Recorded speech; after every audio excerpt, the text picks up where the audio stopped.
सबैजनालाई स्वागत छ आजको लिबर्टी डिस्कसन प्रोग्राममा। हामी चाहिँ लिबर्टी डिस्कसन चाहिँ विभिन्न पब्लिक पोलिसी पोलिटिकल इकोनोमिक इस्युहरूमा चाहिँ रेगुलरली गरिरहेको हुन्छौँ। जस्तै यो 15-15 दिनमा गर्ने गरेको थियो, तर अहिले कहिलेकाहीँ चाहिँ जस्तै हामीले 15 दिन अथवा यसपालि चाहिँ हामीले कहिलेकाहीँ हप्ता दिनमा पनि गरिरहेको अवस्था छ हैन। सो हामीले अहिलेसम्म 120 वटा जतिको हाराहारीमा हामीले यो लिबर्टी डिस्कसन गरिसकेका छौँ। 100 यो लगभग 5 वर्षदेखि कन्टिन्युअसली हामीले गरिरहेको अवस्था छ।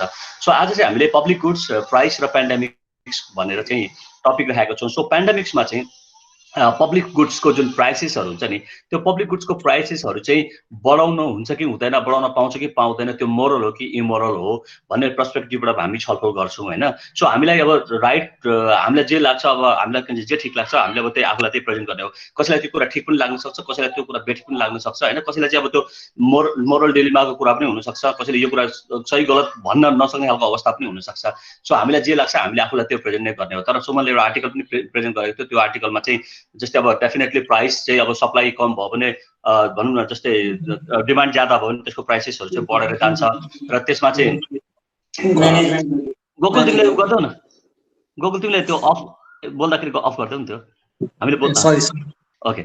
अनि त्यो भइसकेपछि चाहिँ प्राइस हाइक हुन्छ। अनि हाइक भइसकेपछि तर समस्या चाहिँ के छ भन्दाखेरि त्यहाँनिर सोसाइटीमा चाहिँ केही धनी मान्छेहरू पनि हुन्छन्, केही गरिब मान्छेहरू पनि हुन्छन्। अनि जो धनी मान्छे हुन्छन् तिनीहरूले चाहिँ एफोर्ड गर्न सक्छन्, हाई प्राइसलाई पनि एफोर्ड गर्न सक्छन्। तर त्यो कुरा चाहिँ गरिब मान्छेले चाहिँ एफोर्ड गर्न सक्दैनन्, जसले गर्दाखेरि चाहिँ स्टेटको चाहिँ त्यहाँ इन्टरभेन्सन हुनुपर्छ। स्टेटले चाहिँ त्यहाँनिर प्राइसलाई चाहिँ मेन्टेन गर्नुपर्ने खालको कुराहरू हुनसक्छ भन्ने खालको कुराहरू छ। अनि तर त्यो स्टेटले त्यो रेसनिङ गर्दाखेरि त्यो प्राइसलाई चाहिँ मेन्टेन गर्न खोज्दाखेरि चाहिँ त्यसले फेरि अर्को प्रब्लम क्रिएट गर्छ। त्यसले चाहिँ भनौँ न ब्ल्याक मार्केटलाई चाहिँ इमर्ज गराइदिन्छ र केही मान्छेहरू चाहिँ जस्तो त्यो ब्ल्याक मार्केटतिर आकर्षित हुन्छ। किन भन्दाखेरि जो मान्छेसँग पर्चेसिङ पावर छ त्यो मान्छेहरू चाहिँ जस्तै आफ्नो पर्चेसिङ पावर अनुसार चाहिँ सामानहरू किन्न पाएन भने उसले चाहिँ अर्को वे आउट खोज्छ। र त्यो वे आउटमा चाहिँ जस्तै जुन डिमान्ड छ त्यो डिमान्डलाई के अरे फुलफिल गर्नको लागि चाहिँ केही मान्छेहरू चाहिँ जस्तै इन्फर्मल इकोनोमीबाट चाहिँ छिर्छन्। अनि हो त्यहाँनिर चाहिँ जस्तै ब्ल्याक मार्केट चाहिँ सुरु हुन्छ भन्ने खालको कुराहरू गरेको छ हैन। अनि अब त्यसलाई चाहिँ कसरी कन्ट्रोल गर्ने, त्यसको मेकानिजमहरू के हुन्छ भन्ने खालको हिसाबले पनि त्यसमा कुरा गरेको छ, त्यसमा के वे आउटको कुरा गरेको छ हैन। सो अब तपाईँ हामीलाई चाहिँ के लाग्छ त, जस्तै यो प्राइस मेकानिजमको कुरा छ जुन अहिलेको क्राइसिसको इरामा भनौँ न, चाहे त्यो पेन्डेमिकको बेलामा होस् या त अर्थक्वेकको बेलामा होस् हैन, यो बेलामा चाहिँ प्राइस हाइक गर्नुहुन्छ कि हुँदैन, अथवा त्यो बेलामा जुन ब्ल्याक मार्केट इमर्ज गर्छ त्यसलाई चाहिँ हामी कसरी हेर्छौँ त। सो म चाहिँ जसलाई के भन्छ आफूलाई एक्सप्रेस गर्नुपर्ने हुन्छ उसले एक्सप्रेस गर्दा हुन्छ भन्छु म चाहिँ। हामीसँग आशिष पनि जोडेको छ। आशिष, हामीले चाहिँ अहिले भर्खर ब्याकग्राउन्डको कुरा गरेको छौँ हैन। हजुर दाइ। अनि तिमीलाई जस्तै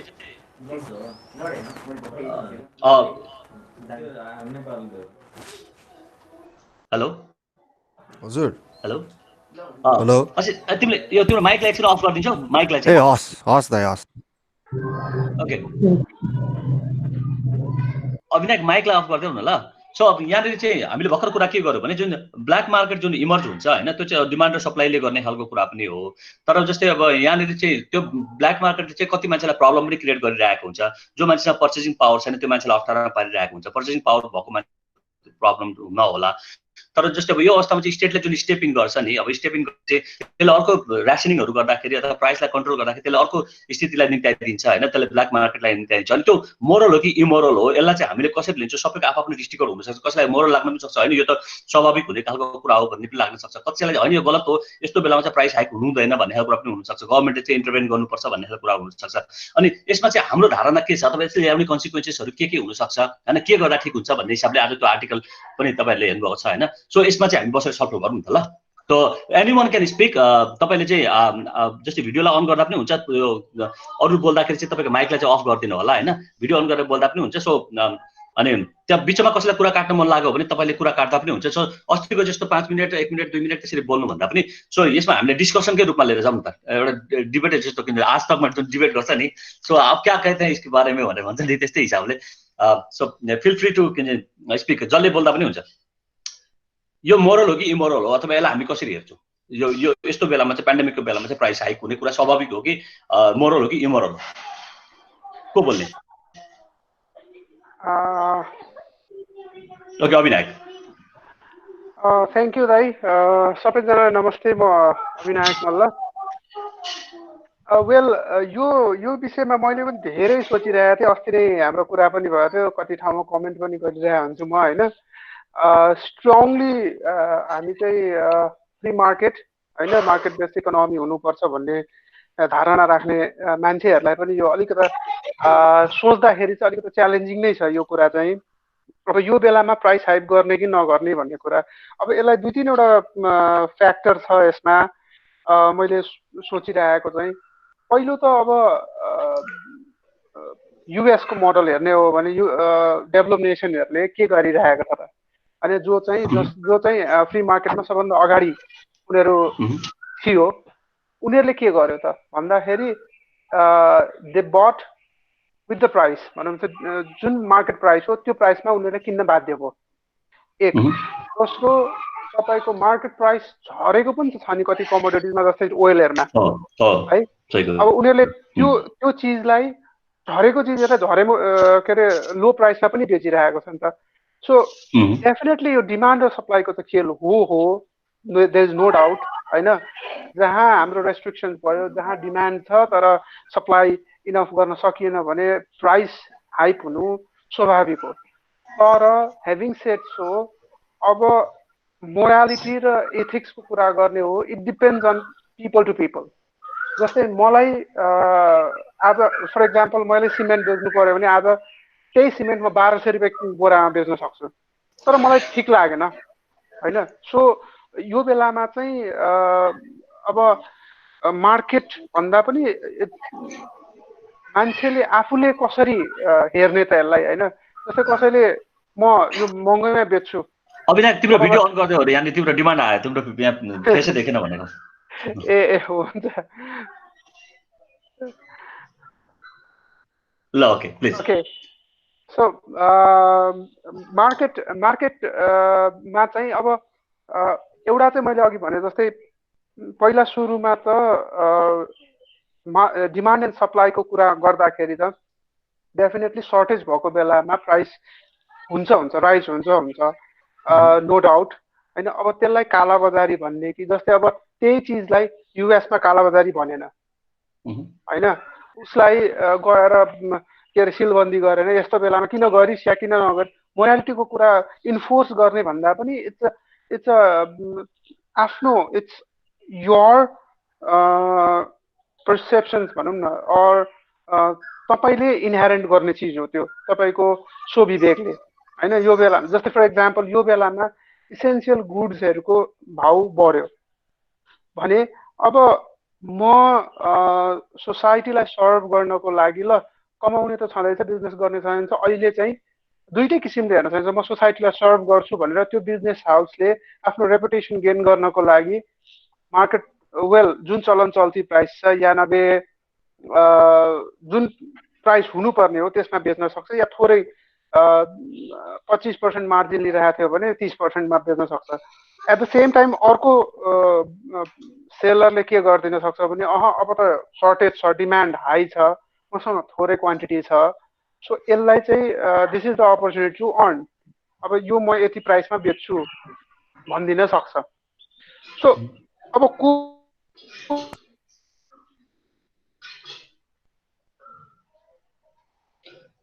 अभिनाश तिम्रो आवाजै हरायो यार, तिम्रो आवाजै छैन, आवाज आएको छैन अहिले, अघिसम्म आइरहेको थियो अहिले आवाज। ल हुन्छ के अरे यो कुरालाई जज गर्न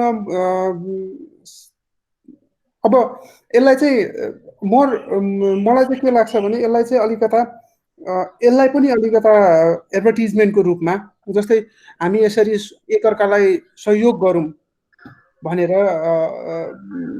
प्रमोट गर्नु नै बेटर हुन्छ जस्तो लाग्छ मलाई। In case instead of forcing them यो तिमी कालाबजारी नगर भन्नुभन्दा पनि।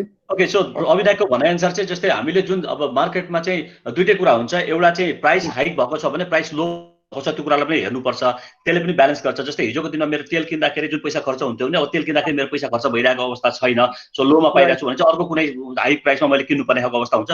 त्यसले मार्केटले चाहिँ आफूले डिफाइन गर्छ, यो डिमान्ड एन्ड सप्लाईले चाहिँ डिफाइन गर्ने भएकोले गर्दाखेरि यसमा फोर्स गर्नु हुँदैन। कोही मान्छे बेसीमा पनि बेच्न तयार छ, कोही मान्छे कममा पनि बेच्न तयार छ, त्यसले गर्दाखेरि यसमा चाहिँ अरूले चाहिँ इन्टरभेन गर्नु हुँदैन, बरु यसमा चाहिँ हामीले उल्टै एभोइड गर्नुपर्छ भन्ने खालको कुरा हैन। सो अब आफ्नो आफ्नो एथिक्समा डिपेन्ड गर्छ र प्लस गभर्नमेन्टको रोल चाहिँ यसमा के हुनुपर्छ भने मलाई जहाँसम्म लाग्छ एभाइबिलिटी। जस्तै उसले त्यो गर्न सक्छ कि सक्दैन, उसले पर्चेज गरेर त्यो त्यो मार्केट प्राइसमा किन्न सक्छ कि सक्दैन। यदि सक्दैन भने त्यतिखेर चाहिँ उसले सब्सिडिज दिएर भए पनि त्यो मार्केटमा उसले फ्लो चाहिँ जस्तै इसेन्सियल गुड्स मार्केटमा सर्टेज छ भने गभर्नमेन्टले आफूले पर्चेज जहाँबाट भयो भने पर्चेज गरेर मार्केटमा फ्लो गरिदिन सक्यो भने त डेफिनेटली यिनीहरू पनि जसले रिटेलर्सहरू छ उनीहरू पनि त्यो लेभलमा आउन सक्छ कि। सो गभर्नमेन्टको रोल पनि त्यसमा इसेन्सियल छ यो मार्केट गर्नलाई। गभर्नमेन्टको रोल पनि यो बेलामा क्राइसिसको बेलामा चाहिँ एकदमै बढेर जान्छ हैन, त्यसले गर्दाखेरि त्यो सप्लाई चेनलाई चाहिँ मेन्टेन गर्नतिर लाग्नुपर्छ भन्ने कुरा। सो अरू कोही साथीहरू जस्तै यसमा तपाईँको फरक विचार छ अथवा तपाईँ यसमै चाहिँ आफ्नो कुराहरू के थप्नुपर्ने अथवा यो आर्टिकलको कुरालाई अविनाश तिम्रो ओला अफ गर्दै होला एकछिन। यस हजुर दाइ, यस आशिष। सो यसमा चाहिँ सो मैले यो सिन्स यो कोभिड आइसकेपछि अलिअलि यसमा अलिअलि रिसर्च गर्ने पनि भ्याएको थिएँ क्या होइन। सो प्राइस गाउजिङ चाहिँ किन अवस्थामा ठिक छ, किन भन्दा यो सुरुमा चाहिँ मलाई फ्री मार्केटको सपोर्टर भए पनि यस्तो हुँदै गर्दाखेरि चाहिँ हो मोरली ठिक होइन कि वा लजिकल्ली पनि अलिकति फ्लड छ कि भनेर लागेको थियो। अनि मैले अलिअलि स्टडी गरेको थिएँ होइन। सो एउटा इन्ट्रेस्टिङ चाहिँ के भेटाएको थियो भन्दै गर्दाखेरि मैले चाहिँ होइन अब जस्तै कुनै पनि क्राइसिसको बेला प्राइस गाउज गरेर आर्टिफिसियल नहुनु प्राइस जुन बढ्छ होइन, सो त्यति बेला चाहिँ फाइदा। एउटा इक्जाम्पल थियो क्या, जस्तै मानौँ के गरेर होइन ठुलो थन्डरस्टोर्म आयो अरे, एउटा एक्जाम्पल है ब्ल्याकआउट भयो अरे होइन, अनि त्यसपछि बत्ती सत्ती गयो अरे। अब त्यो टाइममा एउटा मान्छेसँग जेनेरेटर छ अरे होइन, त्यो जेनेरेटर नर्मल्ली मार्केटमा 800 पर्छ अरे होइन। अब उसले चाहिँ त्यो टाइममा क्राइसिसको फाइदा उठाएर उसले 1300मा बेच्न खोज्यो अरे क्या होइन। सो यो हुँदै गर्दाखेरि के हुन्छ भन्दै गर्दाखेरि अब यो 1300मा त हेर्दै गर्दाखेरि हो इट्स लाइक हुन्छ नि हामीलाई त यो ठुलो रिप अफ हो, हामीलाई ठग्न खोजे जस्तो देखिन्छ। तर मार्केटले कसरी काम गर्छ भन्दै गर्दाखेरि जस्तै इलेक्ट्रिसिटी चाहिने धेरै मान्छेहरू हुनसक्छन् होइन।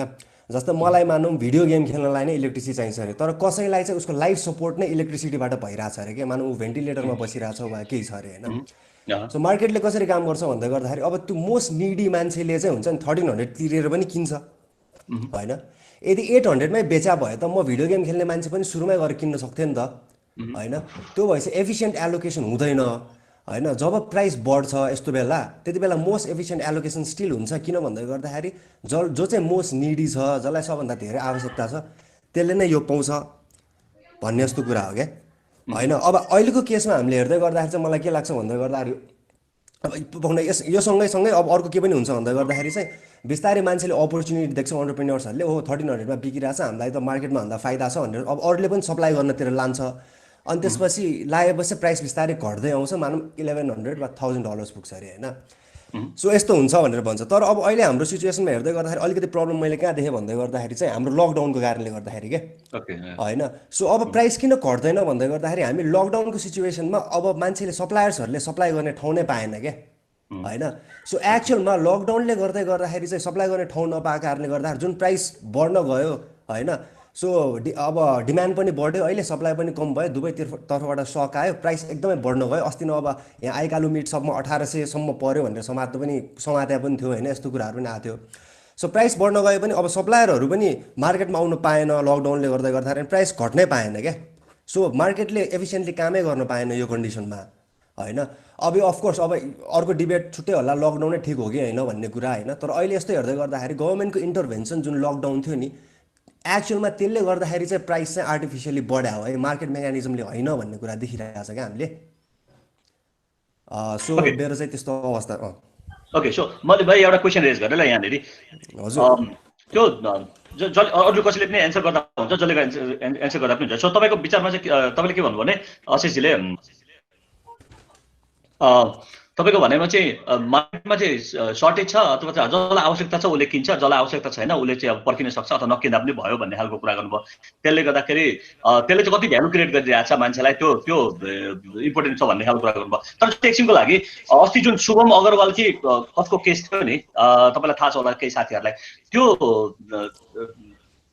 जुन सरकारले पक्रेर अनि उसले चाहिँ कालोबजारी गर्न खोज्यो अथवा 5,000 को सामानलाई 20,000 मा बेच्न खोज्यो भनेर पुलिसले पक्रियो अनि 11,000 थान पनि भेट्यो भन्ने खालको कुरा के भन्छ, मासहरू भेट्यो भन्ने खालको कुरा आएको थियो हैन। अनि यसमा तपाईहरुको भनाइ के छ हैन? जस्तै मलाई यहाँनिर अविनायकले र सुजनले म केही कुरा एड गर्छु भन्नुभएको छ। पहिले म अविनायक गरे, सर्वज्ञ र सुजनले, पहिले म सर्वज्ञमा जान्छु त्यसपछि म सुजनमा जान्छु। ल सर्वज्ञ प्लिज। दाइ थ्याङ्क यू। के अरे मैले चाहिँ ठ्याक्क त्यो एकचोटि एउटा उसमा सेमिनारमा एउटा राम्रो एक्जाम्पल दिएको थियो कि एकजनाले, त्यो चाहिँ के भन्दाखेरि इन्डियामा हुरिकेन आउँदाखेरिमा के भयो भन्दाखेरि सरकारले चाहिँ त्यो बोटल वाटरहरू हुन्छ नि त्यो 13 रुपियाँ भारूबाट चाहिँ झट्ट बढेर मान्छेले 50 रुपियाँ 60 रुपियाँ पनि बेच्न थाल्यो अरे क्या।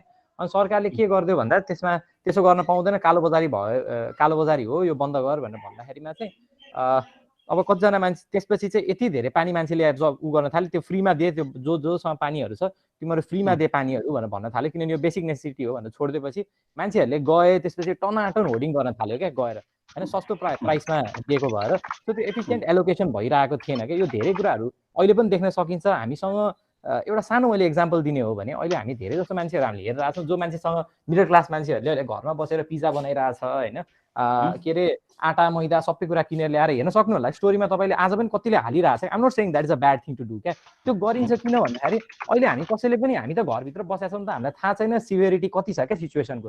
यस्तो बेलामा मैदाको भाउ 30 रुपियाँ 40 रुपियाँ भयो भने बढ्यो भने होइन कुनै पनि, किन भन्दा सप्लाई त छैन नि त, बिचरा त्यो मान्छेहरूले पनि भोलिको दिनमा उनीहरूको सप्लाई गयो भने त जुन जस्तै मेरै घरको छेउमा नि किराना पसलहरू छन् होइन, तिनीहरूले आफ्नो उहरू बेच्नुपर्ने आफ्नो के अरे ऋणहरू तिर्नु परेको छ, खै यो महिनाको पनि ऋणहरू खै अल्छो मिना गरेको जस्तो केही कुराहरू आएको छैन भनेको छन्। उनीहरूले अब माइक्रो फाइनेन्सहरूबाट हरेक महिना उनीहरूले इन्ट्रेस्टहरू बुझाइराख्नुपर्छ क्या, उनीहरूले गरेको छैन, उनीहरूको सप्लाई पनि रोकिएको अवस्था छ होइन। अनि यस्तो बेलामा मान्छेहरू त पिज्जा बनाउनको लागि पनि आटाहरू अब सरकारले भनेको छ सब पुरानै भाउमा दियो भनेपछि मान्छे त घरमा बसिरहेछन्, मान्छेले स्यालेरी बुझिरहेछन् होइन। अनि अब के अरे घर बसेर सबै कुरा बनाउँदै गएपछि त भोलिको दिनमा त यही सबै सर्टेजहरू त होइन, भोलिको दिनमा त अनिकाल आइपर्छ क्या। इन्डिया पनि त्यही भएको थियो, पानी यति सर्टेज हुन थाल्यो पछि गएर सरकार सबै स्टेट्सहरूले मिलेर तामिलनाडु कि ओडिसा कहाँतिरको एउटा स्टेट थियो, पानी बोटल वाटर दिँदा लास्टमा गएर जुन दात्री संस्थाहरू थियो जसले दिइरहेको थियो उनीहरूलाई पनि अति भयो क्या, मान्छेले युजुअल टाइमभन्दा बेसी कन्ज्युम गर्न थाल्यो क्या पानीहरू, किन भन्दाखेरि फ्रीमा पायो नि त। अब 0 रुपियाँमा पाइरहेको थियो 13 रुपियाँ भारू पर्ने कुराहरू, त्यस्तै अवस्था परेपछि लास्टमा गएर चाहिँ सरकारले ल ठिक छ पैसा लाएर तिर भन्न थाल्यो। पैसा लाएर तिर भन्ने बित्तिकै मान्छेहरूले यति होर्डिङ गराएको थियो, सबले एकअर्काले 30 रुपियाँ 40 रुपियाँ 50 रुपियाँ फेरि बेच्न थाल्यो अरे क्या। अनि सरकारले त्यो मेकानिजमै छोड्दा त्यो त्यति बेला रेगुलेटै गरेन क्या। अब हामीले मात्र वान साइडबाट हेर्छौँ, मान्छेले त सस्तोमा पाउनु पर्यो नि त यो बेलामा, अभियसली त्यो पनि हो, तर फेरि त्यो इफेक्टिभ ऊ चाहिँ एलोकेसन चाहिँ हुँदैन क्या। अनि at the end of the day bond कसलाई हुन्छ, who has to bear the bond of all this, त्यो मान्छे जसले सप्लाई गरिरहेछ त्यो मान्छे होइन, उसको त अब भोलि त उसको पनि त फ्युचर अनसर्टेन छ नि त होइन। अनि यदि मैले अहिले मेरो स्टकलाई त एकदम नर्मल पेसमै मान्छेहरूले किनिराख्न थाल्यो भने त मेरो स्टक त लास्ट हुँदैन। त्यसैले के हुन्छ त्यो घटाउनको लागि पनि भए पनि मैले अलिकति भए पनि प्राइस त रेज गर्नुपर्छ। अभियसली यही मौका हो, मौकामा चौका हानौँ भनेर पनि गरे त हो मान्छेले होइन, तर त्यो साथसाथै कतिजना मान्छेहरूले होइन मसँग यति नै छ भनेर पनि होइन उनीहरूले बेच्दैनन्, कतिजनाहरूले प्राइस यस्तै भएको भएर बेच्दैनन्, आफ्नै घरैबाट बेचिरहेको अवस्थाहरू पनि छ होइन। त्यो उनीहरूले म तपाईँको घरमै पुर्याइन्छु तर म बजारमा उ गर्दिनँ, 60 रुपियाँ पर्ने आटा हो भने म 70-75 मात्र बेच्छु, किन भन्दाखेरि अब मलाई पनि थाहा छैन अर्को स्टक कहिले आउँछ, म त स्टक चलाइरहेको छु, मेरो स्टक सिद्धिसक्यो भनेर भन्छु। सो आई थिङ्क यो कुरा पनि अलिकति हुन्छ नि, अब यसमा पनि हामीले ध्यान चाहिँ दिनुपर्छ होला जस्तो। धन्यवाद दाइ। फेरि पनि म त क्वेसनमा जान्छु। जस्तै सुलभ अग्रवालको नाम मैले गल्ती पनि भनेको हुनसक्छु। सुलभ अग्रवालले जुन चाइनाबाट चाहिँ जुन नेपालले सामान किन्दाखेरि मेडिकल किट्सहरू किन्दाखेरि त्यसमा सामानहरू लिएर आएको थियो अनि त्यो सामान यहाँ बिक्री गर्ने क्रममा चाहिँ पक्राउ पर्यो अनि उसलाई धेरै बदनाम पनि भयो ऊ होइन, धेरै धनी मानिस अनि अरबको सम्पत्तिको मालिक 10,000 को लोभमा फस्यो भन्ने खालको कुराहरू पनि आयो। अनि 11,000 थान त्यो जुन मार्क्सहरू पक्रेको खालको कुरा पनि आयो। सो मार्क्सहरू होल्ड गर्ने अथवा मार्क्सहरूलाई चाहिँ के भनौँ न अब यो बेलामा जस्तो प्राइसिङलाई चाहिँ माथि लाने खालको कुराहरू भयो अथवा त्यो उसले जुन गरेको कुरालाई चाहिँ हामी के भन्छौँ अथवा त्यसलाई नेचुरल भन्छौँ कि त्यसलाई अननेचुरल भन्छौँ कि त्यो इमोरल हो भन्छौँ कि त्यो होइन त्यो ठिकै हो किनभने अब यस्तो हुन्छ सबै मान्छेमा हुने खालको कुरा हो भन्ने खालको कुरा गर्छौँ कि के भन्न चाहनुहुन्छ यसमा? बसन्त दाइ मैले थोरै एड गरौँ भाइ। Okay Sujan please. अब त्यो मिस्टर अग्रवालको कुरा चाहिँ अलिकति बढी पोलिटिकल रेन्ट सिकिङको कुरा होला भाइ होइन। त्यसमा चाहिँ के भएको छ भन्दाखेरि उसलाई केही त्यो थर्मल गनहरूसँग चाहिँ भेटेको, तर रियलमा चाहिँ उसले धेरै एमाउन्ट अफ त्यो गनहरू चाहिँ कस्टम फ्री गराएर लिएर आएको र त्यो 5 करोडको सामान जस्तोको खालमा खासमा त्यसमा स्टोरी अलि डिफ्रेन्ट रहेछ। मैले त्यो भित्र जाँदा होइन त्यो चाहिँ अलिकति रेन्ट सिकिङको कुरा होला। मैले थोरै अलिकति अघिकै प्राइसकै कुरामा अलिकति असेसको कुरामा चाहिँ कन्टिन्यू गर्न चाहेँ।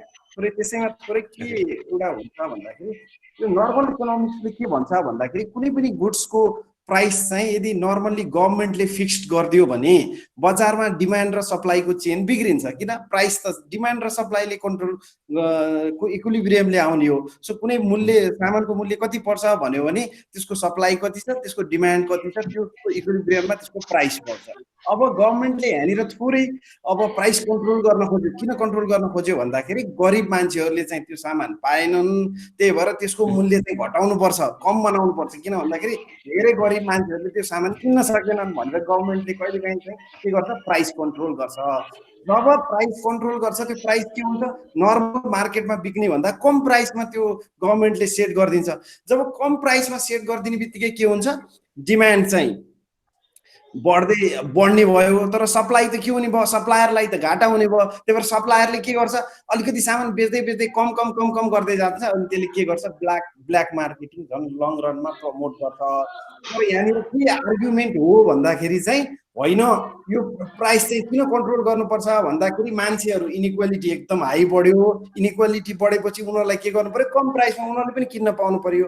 धनी मान्छेले मात्रै किने भन्ने कुरालाई चाहिँ गभर्मेन्टले आफ्नो कुरा अगाडि राख्छ। तर रियलमा के हुन्छ भन्दाखेरि सेलरहरूले चाहिँ झन् त्यसलाई के गर्छन्, त्यो कम सेल गर्दै जान्छन् अनि एकदम धेरै मार्केटमा स्क्यार्सिटी बढ्दै जान्छ र त्यसले झन् ब्ल्याक मार्केटलाई प्रमोट गर्छ। त्यसो भने के हो त इनइक्वालिटीको सोलुसन भने त, इनइक्वालिटीको सोलुसन भने त उनीहरूलाई ट्याक्स सब्सिडी दिने हो, गभर्मेन्टले उनीहरूलाई छुट्टै स्किम लिएर आएर हेर्ने हो। तर कुनै पनि कमोडिटीको अथवा कुनै पनि सामानको चेन्ज गर्न पाउँदैन। किन भन्दाखेरि मार्केटमा चाहिँ त्यसले सप्लाई र डिमान्डको डिस्टोर्सन लिएर आउँछ। त्यसो डिस्टोर्सन लिएर आएर झन् त्यसले ब्ल्याक मार्केटिङ प्रमोसन गर्छ, रासनिङ होर्डिङ यस्तो कुराहरू प्रमोट गर्छ। त्यही भएर यो प्राइस कन्ट्रोल आफैमा is a very bad idea भन्ने कुरा चाहिँ मैले भन्न खोजेको। अर्को कुरा मार्केटको मोरालिटीको कुरा र अर्को अरू कुराहरू चाहिँ अब त्यही हो, इन्डिभिजुअल्ली कुनै पनि मार्केटमा चाहिँ कसलाई डिमान्ड बढी छ अथवा निड बढी छ उसले नै किन्ने हो। लङ रनमा अशिषले भने जस्तै 1300 रुपियाँमा जेनेरेटर आयो भने त्यसले के गर्छ, त्यसले नयाँ एउटा मार्केट क्रिएट गरिदिन्छ। अरू एन्टरप्रेनरहरूलाई पनि त्यही 1300मा अरू धेरै जेनेरेटरहरू लिएर आउने अब त अपर्च्युनिटी देख्छ। अर्को ठाउँबाट 800मा लिएर आएर यहाँ 1300मा बेच्न पाइन्छ भनेपछि के हुन्छ, एकदम धेरै मार्केट क्रिएट भयो। धेरै हुने बित्तिकै अब बिक्न छोड्छ, कम्पिटिसन हुन्छ नि त त्यहाँ। अनि त्यो अब 1300बाट गर्दै लास्टमा आएर 800मै बस्छ र मार्केट चाहिँ यसरी ब्यालेन्स हुन्छ भनेर यो फ्री मार्केट अथवा इकोनोमिक्सले यस्तो भन्छ। मैले अहिले यति नै थपेँ है वसन्त दाइ। Okay thank you so much Sujan भाइ होइन। सो धेरै कुरा क्लियर गरिदिनु भएको छ। यसको चेन इफेक्ट हुन्छ, तपाईँले प्राइसलाई चाहिँ कन्ट्रोल गरिदिने बित्तिकै त्यसले एउटै मात्र कुरालाई मात्र किन कन्ट्रोल हुँदैन, इफेक्ट चाहिँ भोलि त्यसको चेन इफेक्ट हुन्छ। त्यसले चाहिँ धेरै कुराहरू प्रभाव पार्दै जान्छ र अरू कुराहरूलाई पनि त्यसले चाहिँ डिसअर्डर गरिदिन्छ भन्ने खालको कुराहरू यसमा पनि जोड्न सकिन्छ होइन। जस्तै प्राइस कन्ट्रोल गरिदिने बित्तिकै, जस्तै दुधमा प्राइस कन्ट्रोल गरिदिने बित्तिकै त्यसको चाहिँ अब चेन इफेक्ट थुप्रै हुन्छ। दुधसँग रिलेटेड जति पनि कुरा हुन्छ त्यसलाई पनि ह्याम्पर गर्छ भन्ने खालको कुरा पनि यसमा जोड्न सकिन्छ। सो अलिकति जस्तै म गोविन्द सरले चाहिँ म आफ्नो कुरा राख्छु भन्ने खालको कुरा गर्छु। गोविन्द सर फ्लोर तपाईँलाई म दिन्छु। सो तपाईँलाई भिडियोमा हामीले धेरै जहाँले देखेको छैन, तपाईँको भिडियोमा हामीले चाहिँ हेर्न पायो भने पनि गोविन्द सर कस्तो हुनुहुन्छ भन्ने कुरा त्यो पनि यसो सबै साथीहरू चिन्थे होइन। So please Govind sir. Okay Govind sir आउनु। गोविन्द सर तपाईँको उसलाई चाहिँ अनम्युट गर्नु न, तपाईँले बोल्ने उसलाई। तपाईँ म्युटमा हुनुहुन्छ। हेलो गोविन्द सर, तपाईँ म्युटमा हुनुहुन्छ। तपाईँ त्यो अनम्युट गर्नु। सुन्नु भएको छ? हेलो हेलो हजुर सुन्दैछु, प्लिज प्लिज। यस यस सुन्दैछु, यस यस। नमस्ते सर। नमस्ते सबैजनालाई है। म चाहिँ गोविन्द ललितपुरबाट है। मलाई यो थोरै मेरो आफ्नो रियल एक्सपिरियन्स सेयर गर्न खोजेको होइन। अनि मैले यो प्राइस कन्ट्रोलको अब सामान्य अब हामीलाई सधैँ डे टु डे उसमा पनि अब यो लागिरहेको कुराहरू, अब तरकारीको मूल्यको सम्बन्धमा चाहिँ थोरै म कुरा गर्न चाहन्छु अहिले होइन। मैले कालीमाटीमा पनि गएर हेरेको छु कि त्यहाँ चाहिँ तपाईँको ढक भनेको एक ढक भनेको चाहिँ 5 किलो हुन्छ क्या अरे। त्यो एक ढकको चाहिँ एकैचोटि बेच्छ उनीहरूले, एक ढकभन्दा कम बेच्दैन अलमोस्ट। त्यहाँको व्यापारीहरूले जे पनि बेच्नु पर्यो भने एक ढक बल्क अमाउन्ट बेच्छ भित्रपट्टि है, त्यो पनि बाहिरपट्टि खुद्रा पनि छ। अनि यो सिलसिलामा चाहिँ तपाईँको तरकारीको मूल्यको उसमा चाहिँ म अब यो काठमाडौँबाट हेटौँडा जाँदाखेरि बाटोमा थुप्रो त्यहाँ तरकारीको हुन्छ। अनि यतातिर नानगढ जाँदाखेरि पनि मलेखुमा चाहिँ तरकारीको बजारहरू छ त्यहाँ। तरकारीको प्राइसिङको कुरा गर्दाखेरि चाहिँ अब त्यहाँ आफै उत्पादन गरेर डोकोमा तरकारीहरू लिएर बसेका हुन्छ मान्छे, किसान।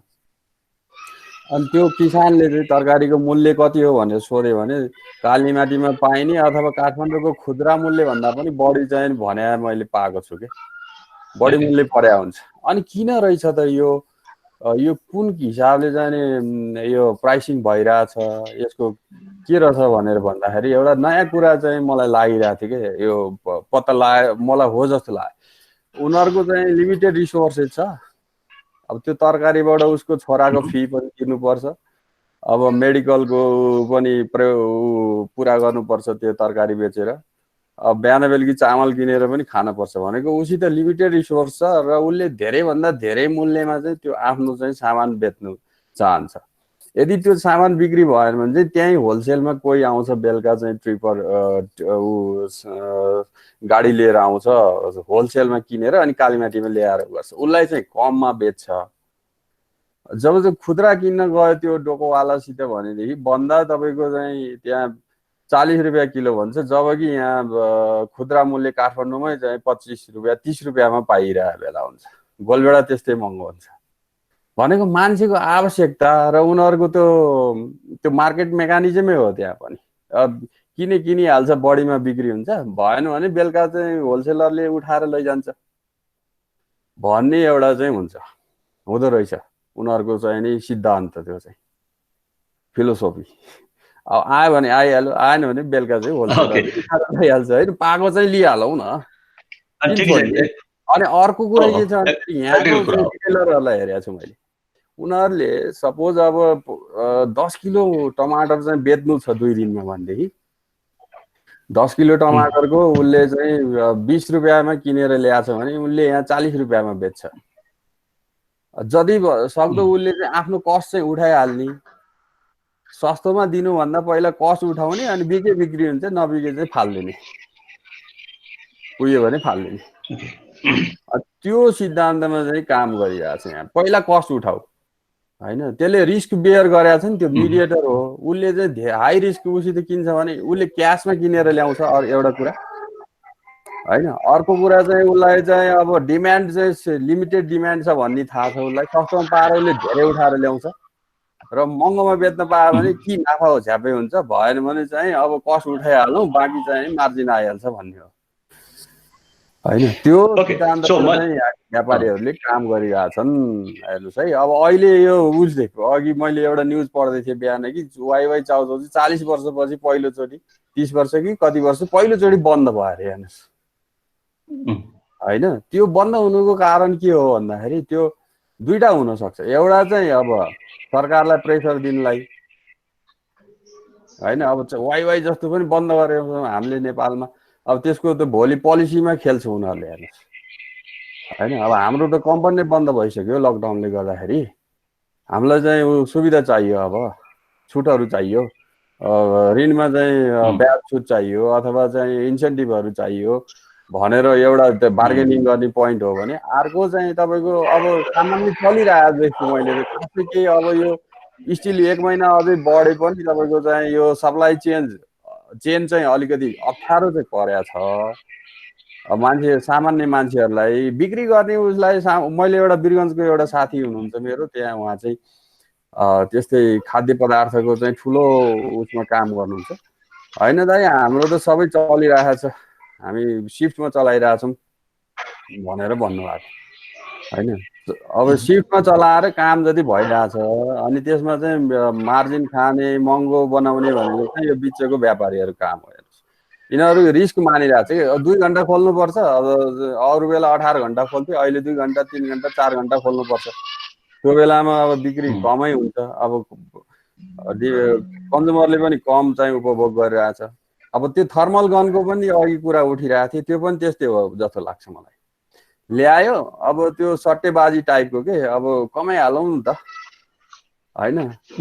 अब यो बेलामा गऱ्यो भने त गरिहाल्यो नि, 10 लाख भयो नि आइहाल्यो, 5 लाख भयो नि आइहाल्यो। एउटा इफोर्ट चाहिँ नि एक ठाउँमा ड्राइभ गरेर गएर त्यसलाई चाहिँ इफोर्ट सानो एउटा 2टा फोन कल र उ गर्दै कमाइहालौँ न भन्ने चाहिँ उसबाट चाहिँ त्यो चाहिँ प्रेरित हो के। आम यो ट्रेडिङ गर्ने खालको मान्छेहरूको चाहिँ एउटै ध्यान हुन्छ क्या, त्यो कमाइहालौँ, तुरुन्तै कमाइहालौँ। अहिले पनि तपाईँ म बजारमा गएर यो कम्पेयर गरेर हेरेको छु कि कस्तो कम्पेयर गरेको छु भने 10 रुपियाँको मार्जिन चाहिँ हुन्छ क्या। एउटा राम्रो पसल अगाडि बसेको छ भने त्यसको चाहिँ फुटपाथमै बसे पनि 10 रुपियाँ महँगो हुन्छ 1 किलोको। र अलि पर गयो भने त्यही चिज चाहिँ फेरि 10 रुपियाँ सस्तो हुन्छ भनेको कमाइहालौँ, खाइहालौँ, गरिहालौँ भन्ने चाहिँ अहिलेको यो चाहिँ अब सप्लाई चेन बिग्रिएको बेलामा चाहिँ यो हो। तर यो सधैँभरि अहिले बिग्रे पनि नबिग्रे पनि यहाँको व्यापारीहरूको मानसिकता चाहिँ सधैँ चाहिँ यो सट्टेबाजी गरेर अलिकति भए पनि मार्जिन खाइहालौँ भन्ने चाहिँ जस्तो लाग्छ। यिनीहरू वेल ट्रेन्ड छैनन् क्या, मेनली व्यापारको सिद्धान्त थाहा छैन यिनीहरूलाई, इकोनोमिक प्रिन्सिपलहरू थाहा छैन।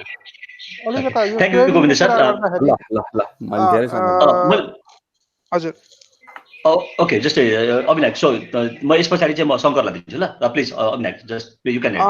गोविन्द सरले भने जस्तै त्यो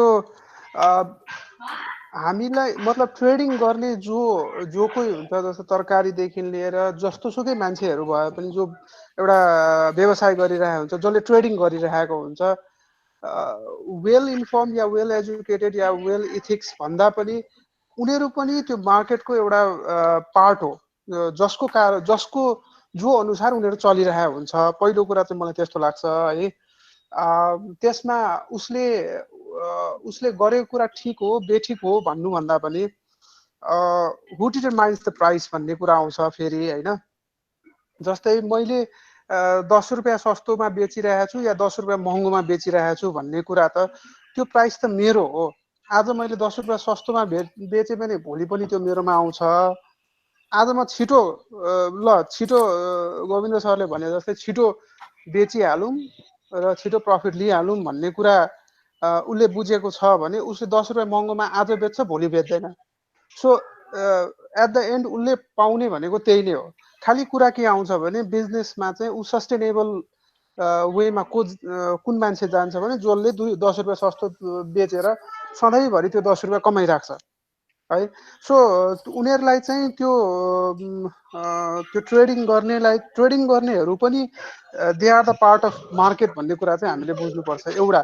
दोस्रो कुरा यो भन्दै गर्दाखेरि हामीले म के ग्रान्टेड लिन्छु, हामी सबैजनालाई चाहिँ मार्केट कसरी वर्क गर्छ भन्ने कुरा, demand and supply, basic economics थाहा छ भनेर मैले एज्युम गरेको छु। सो त्यो एज्युम गर्दाखेरि चाहिँ हामीले चाहिँ के बिर्सिनु हुँदैन भने त्यहाँ दुईटा लुकेको कुरा कार्टलिङ र लबिङ भन्ने कुरा पनि छ है। सो त्यो थर्मल गन जसले बेच्यो ल्याएर त्यो गर्ने त्यो उसले मात्र गर्यो कि अरूले पनि ल्याउन सक्ने वातावरण गभर्मेन्टले बनायो भन्ने कुरा पनि एकचोटि याद गर्नुपर्छ। त्यो अब मलाई त्यसको केस राम्रोसँग थाहा छैन। इफ उसले चाहिँ त्यो मान्छेले चाहिँ के अरे गभर्मेन्टसँग साँठगाँठ गर्यो विच इज लबिङ, अब त्यो चाहिँ गर्नु भएन है। साँठगाँठ गरेर अलिकति मैले यसमा जोडेँ ल। जस्तै अविनायकले एक दुईवटा कुरा गर्नुभयो। जस्तै गोविन्द सरले के भन्नु भने प्रोफेसनलिजम छैन, बिजनेस प्रिन्सिपलहरूलाई चाहिँ फलो गरिरहेको छैन हाम्रो बिजनेसम्यानले, हाम्रो ट्रेडर्सहरूले भन्ने खालको कुरा गर्नुभयो। अनि त्यो चाहिँ अविनायकले के भन्नुभयो भने होइन त्यो चाहिँ के अब it depends on the person. जस्तै अब जसलाई चाहिँ प्रोफेसनलिजम थाहा छ, बिजनेसको एथिक्स थाहा छ, उनीहरू चाहिँ लङ टर्म जान्छ, जसलाई चाहिँ थाहा छैन उसले सर्ट टर्म गर्न सक्छ, ऊ सक्सेस नहुनु पनि सक्छ भन्ने खालको कुरा गर्नुभयो। अर्को कुरा चाहिँ तपाईँले के भन्नुभयो भने अविनायकजीले थर्मोकोलको केस चाहिँ जस्तै त्यहाँनिर चाहिँ उसमा मोनोपोली छ कि सुलभमा मोनोपोली छ कि छैन, अथवा उसको चाहिँ गभर्मेन्टसँग चाहिँ त्यो कार्टेलिङ गरेर बिजनेस गरेर उसले मात्र ल्याइरहेको अवस्था छ कि अथवा अरूले पनि ल्याउन पाइरहेको छ। यदि उसले मात्र ल्याइरहेको छ भने चाहिँ खासमा चाहिँ त्यो केस के भएको रहेछ। अघि सुजनले पनि त्यो खालको कुरा जोड्दै थिए।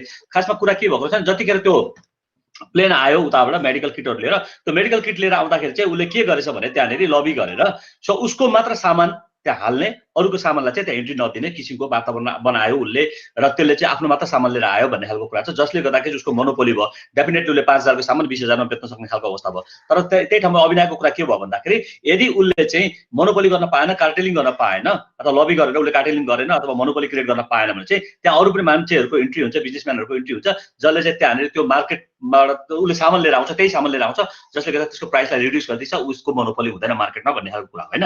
सो लगभग यो यही खालको कुरा मैले बुझेँ। मसँग एकजना शङ्कर भाइ हुनुहुन्छ, सो शङ्कर भाइलाई चाहिँ म फ्लोर दिन्छु। शङ्कर सो प्लिज तपाईँलाई के एड गर्नु पर्छ? ओके, मलाई चाहिँ एउटा कुरा एड गर्न मन लागेको थियो होइन। हामीले प्राइसको कुरा गरिरहेको छौँ, अनि प्राइसको कुरा गर्दाखेरि चाहिँ हामी एज अ कन्ज्युमर हेर्दाखेरि चाहिँ प्राइस सधैँ सस्तो भएको कम भएको राम्रो हाम्रो लागि चाहिँ। किन भन्दाखेरि हामीलाई चाहिँ जति कम प्राइसमा हामीले गुड्स एन्ड सर्भिसेसहरू कन्ज्युम गर्न पाउँछौँ हामीलाई त्यति फाइदा हुन्छ। तर हामी कन्ज्युमर मात्रै हुँदैनौँ, हामी एज अ सिटिजन भएर हेर्दाखेरि चाहिँ हामी प्रड्युसर पनि हुन सक्छौँ, हामी ट्रेडर पनि हुन सक्छौँ, राइट। यस्तो कन्डिसनमा चाहिँ एउटा रेसनल प्राइस चाहिँ हुनुपर्छ।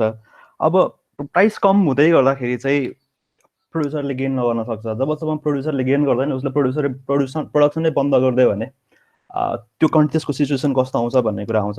अब प्राइस कम हुँदै गर्दाखेरि चाहिँ मार्जिन कम हुन्छ, मार्जिन कम भइसकेपछि ट्रेडरले त्यो ट्रेडै नगरिदिने सिचुएसन हुनसक्छ। ट्रेडरले के गर्छ, जुनमा बढी प्रफिट मार्जिन हुन्छ त्यही प्रडक्ट मात्रै बेच्छ। नर्मल्ली कस्तो हुन्छ भन्दाखेरि जुन चाहिँ नन ब्रान्डेड प्रडक्ट्सहरू हुन्छ नि उनीहरूको चाहिँ मार्जिन बढी भइरहेको हुन्छ। त्यही भएर हाम्रो नजिकै किराना पसलहरूमा पनि एकदम ब्रान्डेड सामानहरू भन्दा पनि हुन्छ नि त्यो खालको सामानहरू पाइरहेको हुन्छ। त्यो रिजन भनेको चाहिँ मार्जिन बढी भएर हो। म पनि व्यापारी हो भन्दाखेरि मैले मार्जिन हेर्छु, त्यही भएर नै गर्छु। ट्रेडिङमा चाहिँ कस्तो हुन्छ, अघि थर्मल गनको नि कुराहरू आयो, तरकारीको नि कुराहरू आयो, यो चाहिँ कस्तो लाग्छ मलाई भन्दाखेरि चाहिँ अहिलेको पेन्डेमिक टाइममा चाहिँ रिस्क एसोसिएटेड भएको छ। हामी संसारमा कोही पनि यस्तो मान्छे हुँदैन जो रेसनल ट्रेडर, यस्तो रेसनल व्यापारी हुँदैन जसले चाहिँ म 10,000 को सामान किन्छु अनि 2,000 मा बेच्छु, 8,000 घाटा खान्छु भनेर कसैले पनि गर्दैन। व्यापारी हो भनेपछि उसको मेन मोटिभ भनेको नै to earn some amount from business transaction. त्यस्तो हो भने उसले जहिले पनि आफू चाहिँ फर्स्टमा सेफ ल्यान्डिङ गर्न खोज्छ। त्यस्तो कन्डिसनमा चाहिँ रिस्क एसोसिएटेड छ। 2 घन्टा व्यापार हुन्छ भनेपछि 2 घन्टामा मैले जसरी नै बेच्नुपर्ने छ, म चाहिँ सेफ ठाउँमा बस्नुपर्ने कन्डिसन आउँछ। त्यसको लागि चाहिँ त्यो प्राइस बढेको नि हुनसक्छ।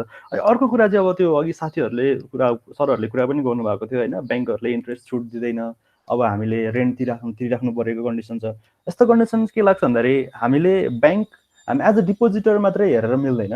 हामीले ब्याङ्कको लोन मात्र ल्याए होइन नि त, ब्याङ्कले त कति हजार मान्छेहरूको फिक्स डिपोजिट राखेको छ, उनीहरूलाई पनि त इन्ट्रेस्ट तिर्नुपर्छ नि त। ब्याङ्कको मेन ट्रान्जेक्सन्स, ब्याङ्कको मेन रिसोर्स इन्कम भनेको चाहिँ डिपोजिटर्सबाट इन्ट्रेस्ट आउँछ। त्यो इन्ट्रेस्ट जस्तै डिपोजिटर्सलाई चाहिँ 7% इन्ट्रेस्ट दिने, अनि जसलाई लोन दिन्छ उसलाई चाहिँ 10% दिने, 3% मार्जिन नै उसको इन्कम हो, मेन सोर्स अफ इन्कम भनेको त्यो। अनि अब आफूले चाहिँ इन्कम नगर्ने, अरूलाई चाहिँ छुट दिने हो भने चाहिँ अनि त्यो ब्याङ्कले पनि कसरी सर्भाइभ गर्छ? फेरि bank is also for profit company हो, bank not for profit company होइन, लिमिटेड कम्पनी हो बट फर प्रफिट कम्पनी हो नि त। उनीहरूको पनि आफ्नै रेस्ट्रिक्सन्सहरू हुन्छ। अब यस्तो हेर्दै गर्दाखेरि चाहिँ अब अर्को कुरा चाहिँ के पनि लाग्छ भन्दाखेरि चाहिँ अब हरेक ठाउँमा, नेपालमा मात्रै होइन, त्यो लेस डेभलपमेन्ट कन्ट्रिजमा मात्रै होइन, वर्ल्डको जति पनि कन्ट्रिजहरूमा छ त्यहाँ जहिले पनि बिग प्लेयर्सहरूको रोल जहिले पनि ठुलो नै हुन्छ। नेपालमा भाटपट्टि भनौँ, बिग मार्ट भनौँ, अमेरिकाको वालमार्ट भनौँ, अमेजन भनौँ होइन, जहाँ पनि आफ्नो प्रोडक्सन अथवा आफ्नो सर्भिसेसहरू, आफ्नो व्यापारको एरिया बढाउनको लागि चाहिँ उनीहरूले आफ्नो गभर्मेन्टसँग पोलिसी लबिङ गर्ने चाहिँ जहाँ पनि हुन्छ। नेपालमा मात्रै होइन, अमेजनको केस हेर्ने भने अमेजनमा हरेक गभर्मेन्ट चेन्ज हुँदाखेरि आफ्नो एउटा स्पोक्स पर्सन भनेर व्हाइट हाउसको छेउमा राखेको हुन्छ उसले, ताकि नयाँ केही चेन्ज आउने बित्तिकै मेरो बिजनेसलाई ह्याम्पर नगरोस् भनेर। यो त्यो चाहिँ हुन्छ नै त्यस्तो लाग्छ। अब सो यस्तो हेर्दाखेरि चाहिँ हामीले हेर्दाखेरि चाहिँ एज अ ऱ्यासनल सिटिजन भएर हेर्नुपर्छ जस्तो लाग्छ मलाई। प्राइस कम मात्र होइन, प्राइस बढी पनि हुनु हुँदैन, कम पनि हुनु हुँदैन। अघि इकोनोमिक्सको प्रिन्सिपल आयो, डिमान्ड एन्ड सप्लाई हुन्छ, डेफिनेटली त्यो त भइ नै हाल्छ। तर डिमान्ड एन्ड सप्लाईको मात्रै केस हुँदैन नि त। अहिलेको टाइममा चाहिँ त्यो सप्लाई चेनमा ऱ्यासनल के अरे मल्टिप्लायर इफेक्ट छ। अब मेरो घर छेउको पसलमा कुनै सामान आउँदैछ भने ऊ म्यानुफ्याक्चररदेखि डिस्ट्रिब्युटरदेखि होलसेलर हुँदै मेरो घरमा आउने हो। म्यानुफ्याक्चरिङको केसमा म्यानुफ्याक्चर बन्द छ, वेयर हाउसमा कति स्टक छ त्यो आउने हो। अब डिस्ट्रिब्युटरले कति डिस्ट्रिब्युट गर्छ भन्दाखेरि उसँग जति छ त्यो डिस्ट्रिब्युट गर्ने हो। अनि डिस्ट्रिब्युटरले होलसेलरसम्म लग्दाखेरिको पनि ट्रान्सपोर्टेसन कुरा आउँछ। नेपाल सरकारले कतिपय कुराहरूलाई ट्रान्सपोर्टेसनमा ब्यान गरिदिएको छ। अनि ड्राइभर्स अथवा त्यो ट्रान्सपोर्टेसनमा इन्भल्भ हुने मान्छेहरूले पहिला जुन वेमा ट्रान्सपोर्टेसनमा इन्भल्भ हुन्छ त्योभन्दा अझ बढी सेफ्टी अथवा भएर गर्नुपर्ने हुन्छ, त्यसमा कस्ट इन्कर छ। अनि त्यस पछाडि डिस्ट्रिब्युटरसम्म आइपुग्छ, होलसेलरसम्म आइपुग्छ। होलसेलरमा पनि रिस्क एसोसिएटेड छ, मान्छेहरू डाइरेक्टली इन्भल्भ हुन चाहँदैनन्। सरकारले पनि सर्टेन लिमिटेड दिएको छ, 2 घन्टा अथवा 4 घन्टाभन्दा बढी व्यापार गर्न नपाउने भनेर। त्यसमा पनि रिस्क छ, त्यसमा पनि कस्ट इन्कर छ। त्यस पछाडि हाम्रो नजिकको किराना पसल, त्यहाँदेखि त्यो लजिस्टिकदेखि लिएर सप्लाई चेनदेखि लिएर त्यहाँ इन्भल्भ हुने मान्छेहरू सबको इन्भल्भमेन्टमा चाहिँ हरेक ठाउँमा कस्ट एड हुँदै गइरहेको छ। डिमान्ड एन्ड सप्लाईले मात्रै होइन, त्यसले गर्दाखेरि प्राइस हाइक भइरहेको, हामीले त्यसलाई पनि हेर्नुपर्छ जस्तो लाग्छ मलाई चाहिँ। Thank you. Okay, thank you very much Shankar भाइ। सो हामी आज त्यति धेरै लामो सेसन गर्दैनौँ। जस्तो अरू बेला हामीले जस्तो 3 बजेदेखि 5 बजीसम्म गर्थ्यौँ भने के अरे हामी चाहिँ अलिकति छोटो नै राख्छौँ यो सेसनलाई होइन। लगभग अब हामी 20-25 मिनट जति छलफल गर्छौँ, त्यस पछाडि हामी आजको सेसनलाई हामी इन्ड गर्छौँ। नबोल्ने साथीहरूलाई पनि जस्तै म चाहिँ मौका दिन चाहन्छु, यदि तपाईँलाई चाहिँ एड गर्नुपर्ने छ केही कुराहरूमा भने तपाईँले चाहिँ गर्न सक्नुहुन्छ, जानकारी गराउन सक्नुहुन्छ। नबोल्ने साथीहरूलाई म इन्करेज गर्छु। अनि अर्को कुरा चाहिँ जस्तै एउटा सानो म इन्सिडेन्टको कुरा गर्छु। जस्तै अहिले जुन यो पेन्डेमिकको बेलामा चाहिँ मोनिटरिङको कुराहरू पनि आइरहेको छ। मोनिटरिङ भनेको चाहिँ जस्तै गभर्मेन्टको एजेन्सिजहरूले चाहिँ ठाउँ ठाउँमा चाहिँ मोनिटरिङहरू गर्ने अथवा उपमेयरहरूले अथवा जस्तै त्यहाँको पदाधिकारीहरूले चाहिँ मोनिटरिङ गर्ने अनि प्राइसिङको कुराहरू गर्ने, त्यहाँ प्राइस लेभलहरू खोइ तिमीहरूको भनेर त्यसपछि उनीहरूलाई चाहिँ कारवाही गर्ने खालको भिडियोहरू पनि अस्ति इथेरीमा पनि त्यो खालको कुराहरू मैले देखेको थिएँ। सो मेरो बुझाइमा चाहिँ के हो भन्दाखेरि जस्तै यस्तो बेलामा चाहिँ सप्लाई नै ठुलो कुरो हो। जहाँ सप्लाई नै भइरहेको अवस्था छ, कसैले सप्लाई दिइरहेको छ भने त्यो नै ठुलो कुरो हो। तर त्यही ठाउँमा चाहिँ जस्तै तेरो यहाँनिर भुजियाको दाम खोइ भनेर चाहिँ त्यसलाई प्रताडित गर्नु कतिको यो उसमा चाहिँ अथवा त्यसलाई कालाबजारीको रूपमा हेर्नु कतिको सही हो अथवा कतिको गलत हो भन्ने खालको कुरा तपाईँहरूको बुझाइ के छ अथवा तपाईँ कसरी हेर्नुहुन्छ त्यसलाई, कोही साथीहरूले पनि गर्दा हुन्छ। सो अथवा जस्तै यही कुरामा जोडेर तपाईँलाई आजको टपिक कोही हुनुहुन्छ? म केही राखौँ है कुरा? यसो गरौँ न त, पहिले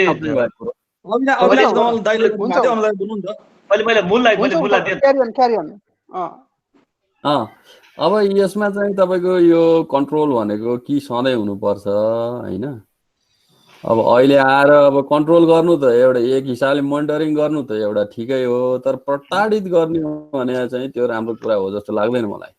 कि सधैँभरि नियमित रूपमा निरन्तर गरेर फेरि अहिले पनि जाँदाखेरि चाहिँ त्यो गर्न नहुने भन्ने, जसलाई थाहै छैन यसरी मोनिटरिङ हुँदो रहेछ भन्ने कुरा र उसलाई गएर एकैचोटि प्रताडित गर्नु भने त्यति राम्रो हो जस्तो लाग्दैन। यसले त अब कसैलाई पनि राम्रो गर्दैन। अब अहिले त हरेक कुराको कस्टको हिसाब गर्ने हो भने त अरू बेलामा भन्दा नर्मल टाइममा भन्दा 15 देखि 20% महँगो पर्छ हेर्नुहोस् अहिले चाहिँ कस्टिङ, यदि रियल कस्टिङ गर्ने हो भने के। Okay, thank you sir. मैले यसो गरेँ ल, जस्तै म त्यस पछाडि अविनायकले दिन्छु, त्यस पछाडि मूललाई दिन्छु अनि त्यसपछि प्रतीक्षा। ल प्लिज अविनायक। यसमा चाहिँ म अलिकता के एड गर्न चाहन्छु भने एड भन्दा पनि मेरो एउटा साधारण क्वेसन चाहिँ के हुन्छ भने वेल नेपालमा चाहिँ हामीले जुन अहिले कुरा गरिरहेका छौँ, अघि पनि हाम्रो साथीले भन्नुभएको थियो धेरै मार्जिन लिनु हुँदैन या नभए कन्ट्रोल गर्नुपर्छ भनेर। प्राइसलाई के हामीले कन्ट्रोल गर्ने हो कि मार्केटले कन्ट्रोल गर्ने भन्ने कुरा आइहाल्छ फेरि होइन। यदि हामीले प्राइसलाई कन्ट्रोल गर्ने हो भने या गभर्मेन्टले प्राइसलाई कन्ट्रोल, कुनै पनि नर्मल सिनारियोमा पनि गभर्मेन्टले प्राइस कन्ट्रोल गर्ने हो भने त्यहाँ कालाबजारी हुन्छ। एक त्यसको धेरै एक्जाम्पल्सहरू छ, भेनेजुलादेखि क्युबादेखि लिएर सबै ठाउँमा छ त्यो कुराहरू। कालाबजारी प्लस त्यहाँ अभावहरू हुन थाल्छ, सबै कुराहरू त्यो मार्केट मेकानिजम नै फेल हुने कन्डिसनमा आउँछ। दोस्रो कुरा चाहिँ प्राइस भन्ने कुरा स्ट्रङली त्यो it depends on business to business. कसैले पनि जस्तै यो स्ट्रङली म चाहिँ के भन्छु भने मार्केटले नै डिफाइन गर्ने चिज हो। मैले या नभए यो गभर्मेन्टले या कुनै फोर्सले त्यसलाई डिफाइन गर्न मिल्दैन जुनसुकै सिनारियोमा। जुन अहिले अघि भन्नुभयो के अरे अहिले त्यो प्रताडित गरिरहेको छ उनीहरूलाई, उनले त त्यो नर्मल सिनारियोमा पनि गर्न पाउँदैन। मैले ल्याएर किनेर ल्याएको वस्तुको दाम त मैले तोक्न पाउनुपर्छ नि त। हो, त्यसमा के हुन्छ भने सर्टेन टाइमको लागि डेफिनेटली मोनोपोली मार्केट क्रिएट हुन्छ त्यहाँ। तर त्यो अघि हाम्रो साथीले पनि भनिसक्नु भएको छ, त्यो मोनोपोली मार्केट देखेर त्यो मार्जिन देखेर त्यसमा त तपाईँको मार्केट इन्ट्री गर्ने सप्लायर्सहरू त धेरै हुन्छ नि त। उनले त मार्केटलाई भल्नरेबल छोडिरहेको हुन्छ। यदि मैले 10 रुपियाँको सामान 100 रुपियाँमा बेचिरहेको छु भने त्यो चिज त मैले मात्र बेच्दिनँ नि, सर्टेन टाइमपछि त थुप्रो मान्छे आउँछ त्यो बेच्नलाई, त्यो प्रफिट खानलाई। सो कसैले मैले 90 रुपियाँ मार्जिन राख्छु भने कसैले 80 रुपियाँमा राखेर आउँछ, कोही 50 रुपियाँमा आएर, त्यो आफै मार्केट इक्विलिब्रियममा आउने चिजहरू हुन्छ। सो मार्केटमा प्राइस कन्ट्रोल भन्ने कुरा कुनै पनि हालतमा गर्नु हुँदैन। र अर्को कुरा ब्याङ्कको अघि कुरा आएको थियो, ब्याङ्कको बिजनेस मोडलको कुरा आयो। ब्याङ्कको बिजनेस मोडल भनेको नट जस्ट डिपोजिटर्स एन्ड के अरे क्रेडिटर या लोन लिने होइन, लोन लिने र डिपोजिट गर्ने मात्र हुँदैन। ब्याङ्कले चाहिँ के गर्छ भने तपाईँले हामी मनी क्रिएसन कसरी हुन्छ भन्ने कुरा पनि अलिकति बुझ्न जरुरी छ जस्तो लाग्छ मलाई। जब कुनै पनि मार्केटमा या कुनै पनि कन्ट्रीमा इकोनोमिक एक्टिभिटी बढ्छ त्यहाँ पैसाको डिमान्ड हुन्छ। यो पनि फेरि डिमान्ड एन्ड सप्लाईको खेल जस्तै हो। हामी के गर्छौँ भने एज अ सप्लायर हामी ब्याङ्कलाई गएर डिमान्ड गर्छौँ, ल मलाई 80 रुपियाँ चाहिन्छ यो बिजनेस गर्नको लागि। त्यो डिमान्ड त्यहाँ त्यो ब्याङ्कसम्म मात्र हुँदैन, त्यो सेन्ट्रल ब्याङ्कसम्म पुग्छ। त्यो एकुमुलेटेड डिमान्डलाई सेन्ट्रल ब्याङ्कमा लगेर सो कति पैसा रिलिज गर्ने त्यो सेन्ट्रल ब्याङ्कले प्रिन्ट बिल इस्यु गर्छ। त्यो ट्रेजरी बिलको अगेन्स्ट त्यो अब अर्को प्रोसेस। सिम्पल टर्ममा चाहिँ सेन्ट्रल ब्याङ्कले चाहिँ ब्याङ्कलाई 4%मा मात्र ब्याजमा पैसा दिइरहेको हुन्छ उसले लेन्डिङ गर्नको लागि। सो डिपोजिटरले लिएको पैसा भनेको धेरै नै सानो हुन्छ ब्याङ्कको बिजनेस मोडलमा है, त्यो पनि हामीले बुझ्न जरुरी छ। सो मेरो अल्टिमेट पोइन्ट चाहिँ के हो भने कुनै पनि कन्डिसनमा मार्केटको प्राइस चाहिँ कसैले पनि रेगुलेट गर्न मिल्दैन। ओके, सो मार्केटको प्राइस रेगुलेट गर्नु मिल्दैन, किन भन्दाखेरि जस्तै त्यहाँनिर यदि प्रफिट छ भने त्यसले उसले मात्र प्रफिट खाइरहेछ नि, अरूले पनि त्यो खालको कुरा देखेर चाहिँ मान्छे त्यसमा इन्ट्री गर्छन्, जसले गर्दाखेरि अल्टिमेटली प्राइसलाई चाहिँ डाउन गर्छ। अनि यो चाहिँ डिमान्ड एन्ड सप्लाईले नै गर्ने भएकोले गर्दाखेरि यसमा चाहिँ कसैले इन्टरफेयर गर्नु हुँदैन भन्ने कुरा गर्नुभयो। सो गोकुलसँग जान्छु, त्यस पछाडि म प्रतीक्षासँग जान्छु होइन। So please Gokul. हेलो दाइ, नमस्ते। नमस्ते, थ्याङ्क यू सो मच दाइ, मलाई एकछिन टाइम दिनुभयो। खास गरी मैले भन्न खोजेको कुरा के थियो भन्दाखेरि चाहिँ प्राइस भन्ने चिज चाहिँ डिमान्ड एन्ड सप्लाईबाट नै निर्धारण हुने कुरो हो होइन, पहिलो कुरो। दोस्रो कुरो भनेको त अब मैले त्यो हाम्रो आर्टिकल जुन राखेको थियो त्यो पनि पढेको थिएँ। त्यो आर्टिकलमा एउटा राम्रो कुरा के लेखेको भन्दाखेरि गभर्मेन्टले दुईवटा कुरालाई मात्र जहिले पनि हेर्ने हो, त्यो भनेको प्राइस म्याक्सिमम र तोक्ने हो र प्राइस मिनिमम तोक्ने जहिले पनि काम गर्छ गभर्मेन्टले होइन। अहिलेको सिनारियो चाहिँ कस्तो मैले पाएँ भन्दाखेरि चाहिँ मेरै आफ्नै केस म दाइलाई अहिले एकदम भन्छु कस्तो छ भन्दाखेरि अहिले मसँग सामान मेरो अफिसमा, अहिले म अफिसमै छु, म अफिसमा भएकोले गर्दा प्रिन्टिङ गर्दैछु, मसँग सामान स्टकमा छ, मैले प्रिन्टिङ गरेर पार्टीलाई दिनुपर्ने छ, म पार्टीसँग कुन रेटमा लिनु भन्ने म सोचिरहेको छु दाइ। अब यो यसलाई कुन नजरले हामीले हेर्ने, म प्राइस हाई गरेर लिउँ या प्राइस मसँग, किनभने मेरो प्राइस भनेको त त्यही पुरानो मूल्यमै आएको सामान हो यो होइन, कुनै नयाँ मूल्यमा सामान आएको छैन। जे पुरानो मूल्यमा सामान आएको थियो, जुन स्टक मसँग थियो, त्यही स्टकलाई मैले उपयोग गरेर प्रिन्ट गर्दैछु। अब म प्राइसको लिनु पर्यो भने पार्टीसँग कुन प्राइसमा लिनु? गोकुल, म तिमीलाई यसमा एकदम सानो दिन्छु ल। अहिले तिमीलाई जुन प्राइस उचित लाग्छ त्यो प्राइस लिने हो, तर यदि तिमीलाई लङ रनमा हेर्ने हो भने, तिम्रो पार्टीलाई तिम्रो पार्टी लोयल बनाउने हो भने, म तिम्रो ठाउँमा भयो भने चाहिँ जेनरल प्राइसमा जुन प्राइस चलन चल्ती मैले या मेरो सबै कस्टिङ या गरेर मार्जिन प्रफिट मार्जिन राखेर थोरै मार्जिन राखेर दिएँ भने चाहिँ तिम्रो लङ रनमा जान्छ। र होइन if you are only the supplier अहिलेको सिनारियोमा भने द प्राइस इज योर्स होइन मार्केट ओपन छ प्राइस इज योर्स तिमीले जुन प्राइसमा राख्दा पनि हुन्छ यसमा कुरा जोडिहाल्छु तपाईसँग जोडिहालेँ यसमा कुरालाई जस्तो मान्नु मैले मेरो सामान छ मेरो सामान मान्नु मसँग अहिले 10 कार्टुन पेपर छ भने मैले प्रिन्टिङ गरेर सप्लाई गरेँ होइन अब मैले प्रिन्टिङ गरेर सप्लाई गरेपछि मेरो कार्टुन सबै सकिन्छ पेपर सक्यो भने त भोलि फेरि मैले त पार्टीसँग अहिले मैले अस्ति भर्खर मलाई कोटेसन पठाएको थियो 10 रुपियाँ आइसी बढेको छ पेपरको रेटमा भनेपछि मैले उसँग अहिले के लिने कुन रेट लिने त्यही त त्यो it depends on your calculation तिमीलाई कुन रेट लिँदा ठिक हुन्छ उचित लाग्छ त्यहाँ कुनै पनि कालाबजारी या तिमीले नराम्रो गर्ने राम्रो गर्ने भन्ने कुरा हुँदैन यो सिनारियोमा या कुनै पनि सिनारियोमा price is always it always depends on who is selling that होइन जस्तै मेरो सामानको दाम मैले राख्न पाउनुपर्छ मेरो क्याल्कुलेसन अनुसारले हुनसक्छ त्यो प्राइसले अर्को पार्टीलाई तिमीले सेटिस्फाई गराउन सक्छौ जस्तै भले मैले 10 रुपियाँमा किनेर ल्याएँ रे मैले 100 रुपियाँमा बेच्न सक्छु भने that is my marketing skill मेरो त्यो स्किलमा उ गर्छ तर त्यो पार्टीले मैले भन्नु खोजेको कुरा के भन्दाखेरि चाहिँ अहिले लकडाउनले गर्दा के हो भन्दाखेरि चाहिँ साँच्चै भन्नु भने हरेक कुराको प्राइसिङहरू घट्दै गरेको हामीले देखेका जस्तै पेट्रोलियम पदार्थको प्राइस त वात्तै घटेको छ किन भन्दाखेरि हाम्रो डलरको भाउ बढे तापनि डिमान्ड नभएपछि सप्लाई नै कम भयो हैन सप्लाई बढी भयो डिमान्ड कम भयो त्यो हुँदाखेरि के भन्दाखेरि चाहिँ प्राइस घट्यो अहिले उनीहरुको नयाँ नियम उनीहरुले के लगायो भन्दाखेरि चाहिँ उनीहरुले कम प्रोडक्सन गर्ने र मार्केटमा रेटलाई एउटा लेभलमा ल्याएर राख्ने भनेर राखेको छ हैन त्यसरी हेर्ने भने अहिले मैले चाहिँ के पाएँ भन्दा मार्केटमा भन्दाखेरि चाहिँ धेरै मान्छेले चाहिँ लकडाउन भन्ने शब्द प्रयोग गरेर प्राइसलाई बढाइरहेछन् के किन प्राइस बढ्दै भन्दाखेरि लकडाउन त्यो उसको हैन ठीक छ त्यो उसको कुरा हो के के मैले अघि भने नि it depends on people to people business to business कसले जस्तै जसले लकडाउनको नाममा अहिले प्राइस हाइक गरिरहेछ र भने यदि त्यस्तो सप्लायरहरूलाई त कन्ज्युमरले पनि त ऱ्यासनल्ली हेर्छ नि त हिजोसम्म चाहिँ यसले यसरी बेच्यो मलाई जसले 2 पैसा सस्तोमा दिएको छ म त्यो किसिमले पनि long term business sustainable business गर्नेहरूले कहिले पनि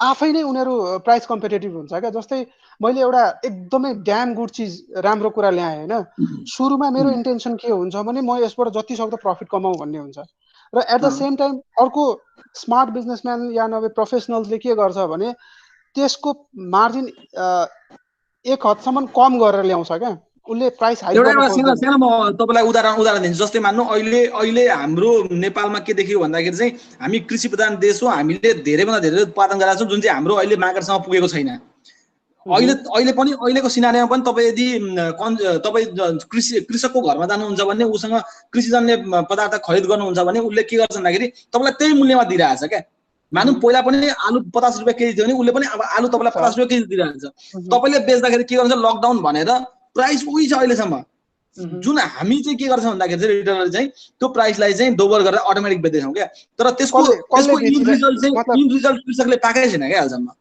हो त्यही त भने मैले अलिकति इन्टरफेयर गरेँ जस्तै अहिले दुईजनाको कन्भर्सेसनको कुरा गर्दाखेरि चाहिँ के हो भन्दाखेरि गोकुलको भनाइ चाहिँ के भन्दाखेरि प्राइस त्यस्तो नबढे पनि तर चाहिँ जसले अरूले कसैले बढाइदिइरहेको छ बिचमा चाहिँ उसले प्रफिट खाइरहेछ भन्ने खालको कुरा भयो कृषकले नबढाउने भयो होइन तर जस्तै उसको भने चाहिँ के भन्दाखेरि तिमी लङ टर्म बिजनेस गर्ने कि तिमी सर्ट टर्म बिजनेस गर्ने हो तिमी लङ टर्म बिजनेस गर्छौ भने सस्टेनेबल बिजनेस गर्छौ भने तिमी आफ्नो उसलाई चाहिँ ग्राहकलाई चाहिँ तिमी सस्टेनेबल त्यही हिसाबले डिल गर्छौ तर तिमी वान टाइम प्रफिट हेर्छौ भने तिमी भोलि बिजनेस लुज पनि गर्न सक्छौ भन्ने खालको कुरा हो र तिम्रो प्राइस हो भने तिमीले चाहिँ प्राइस तोक्न पाउँछौ तिम्रो वस्तु हो तिमीले प्राइस तोक्न पाउँछौ र तिमीले चाहिँ धेरै चिट गर्छौ भने तिमी भोलि मार्केटमा आउट हुन्छौ होइन भने तिमी मार्केटमा सस्टेन गर्छौ भन्ने खालको कुरा उसले गर्यो र हामीले चाहिँ के बुझ्नु हुँदैन भने नि कन्ज्युमर्स भनेको कस्टमर या कन्ज्युमर या क्लाइन्ट भनेको पनि they are the part of our stake holders त्यो बिजनेसको स्टेक होल्डर उनीहरू पनि हो भन्ने कुरा बुझ्नुपर्छ एउटालाई मात्र ठगेर केही फरक पर्दैन एउटालाई ठगी भन्ने कुरै हुँदैन मेरो प्राइसमा त पहिलो कुरा उसको राइट हो मसँग किन्ने कि अनि मैले यो कुरामा अघि उहाँ सरहरूले पनि के भन्नु भएको छ भन्दाखेरि ब्याङ्कको विषय मेन आएको थियो ब्याङ्कको विषयमा चाहिँ म अलिकति सरी हेलो सुनिरहेछ हेलो सुनिरहेछ ब्रदर सुनिरहेछ हेलो आवाज आइरहेछ आइरहेछ मेरो आवाज यहाँबाट आएन के सुनिरहेको छ हामी सुन्दैछु भाइ सरी म अघि त्यो बैंकको विषयमा अलिकति म केही भन्न चाहन्थे अघिदेखि किन भन्दाखेरि बैंकको कुरा चलिरहेको थियो बेस्तै मैले बुझेसम्म चाहिँ bank hello make it short ल छोटो बनाऊ ल यसलाई अरु साथीहरु पनि छ क्या अरु साथीहरु पनि क्वेशन छ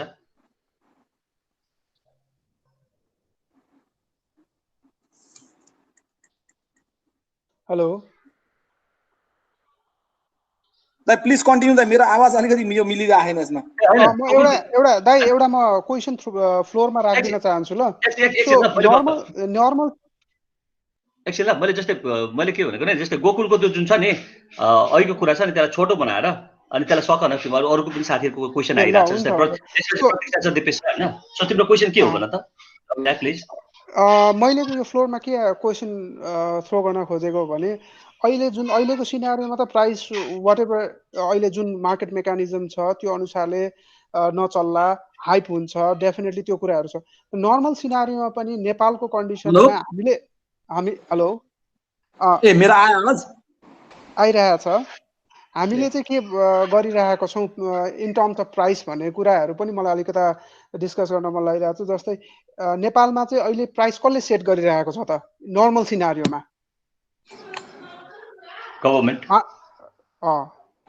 so is it good or bad भन्ने कुरा पनि एकचोटि छलफल गर्न पायो भने राम्रो हुन्थ्यो कि कसैसँग आइडिया हुन्छ प्लिज जस्तै मैले अलिकति बैंकको कुरा राखेर चाहिँ बैंकको कुरा मैले अलिकति गर्न मन लाग्यो यसलाई छोटो बनाऊ ल यसलाई एकदम छोटो बनाऊ ल म छोटो राख्छु दाइ मैले के बुझेको छु भन्दाखेरि बैंक प्रफिट अर्गनाइजेसन हो प्रफिट कमाउँछ जहिले पनि उसले हैन अहिलेको सिनारियोमा बैंकले गर्नुपर्ने काम चाहिँ के थियो भन्दाखेरि खास गरी चाहिँ अहिले जुन पेन्डेमिकको टाइम पिरियडमा जति पनि उसले इन्ट्रेस्ट कन्ज्युम गर्थ्यो अब अर्न गर्थ्यो त्यो इन्ट्रेस्टलाई चाहिँ उसले आफ्नो पछिको ब्याक डेटमा प्रिन्सिपलमा जोड्दाखेरि चाहिँ सायद अझै बेटर हुन्थ्यो होला बैंकको लागि पनि उसको लागि त हामी पनि एउटा पोटेन्शियल क्लाइन्ट हो नि त त्यो भएकोले गर्दाखेरि बैंकले यो कुरामा चाहिँ ध्यान दिनुपर्छ जस्तो मलाई लाग्छ तर बैंकले यो कुरा ध्यान नदिएर उसले के गर्छ 2% ब्याज छुट या ब्याजको स्याजमा छुट भन्ने कुरा गरेर यो उनीहरूको आफ्नो मोटोले गर्दाखेरि मात्र गरे किनभने राष्ट्रिय बैंकले कुनै पनि बैंकले आफ्नो धितो राख्दाखेरि चाहिँ उसले एकदम कम जसले मानौँ हामीले उसलाई 13% तिर्छ भने उनीहरूले राष्ट्रिय बैंकमा जहिले पनि 5% 4% तिरिरहेको हुन्छ क्या अब त्यो आधारमा हेर्यो भने उनीहरूले लट अफ इन्ट्रेस्ट बापत हामीसँग उठाइरहेको हुन्छ यतिखेर यो क्षणमा त उनीहरूले यो राम्रो अवसर उनीहरूलाई पनि देखाउनको लागि हामी पनि केही गर्छौँ क्लाइन्टको लागि सबै हाम्रो लागि यो भन्ने देखाउने मौका पनि हो सायद यो गर्यो भने अझै पनि बैंकहरूलाई चाहिँ राम्रो हुन्छ न त बैंकहरूले भोलिको दिनमा यस्तो गर्यो भने मान्छेहरूबाट तपाईलाई उनीहरूको ट्रस्ट गुमाउँछ थ्याङ्क यू सो मच दाइ सो मैले एकछिन अब जस्तै अबको फ्लोर चाहिँ म प्रतीक्षालाई दिन चाहन्छु त्यस पछाडि म दिपेशलाई ल प्रतीक्षापछि दिपेशमा आउँछु प्लिज प्रतीक्षा now the floor is yours अनि गोकुल त्यसलाई म्युट गर्दै तिम्रो अविनाश तिम्रो म्युट गर्दै न हजुर थ्याङ्क यू दाइ गुड आफ्टरनुन सबैजनालाई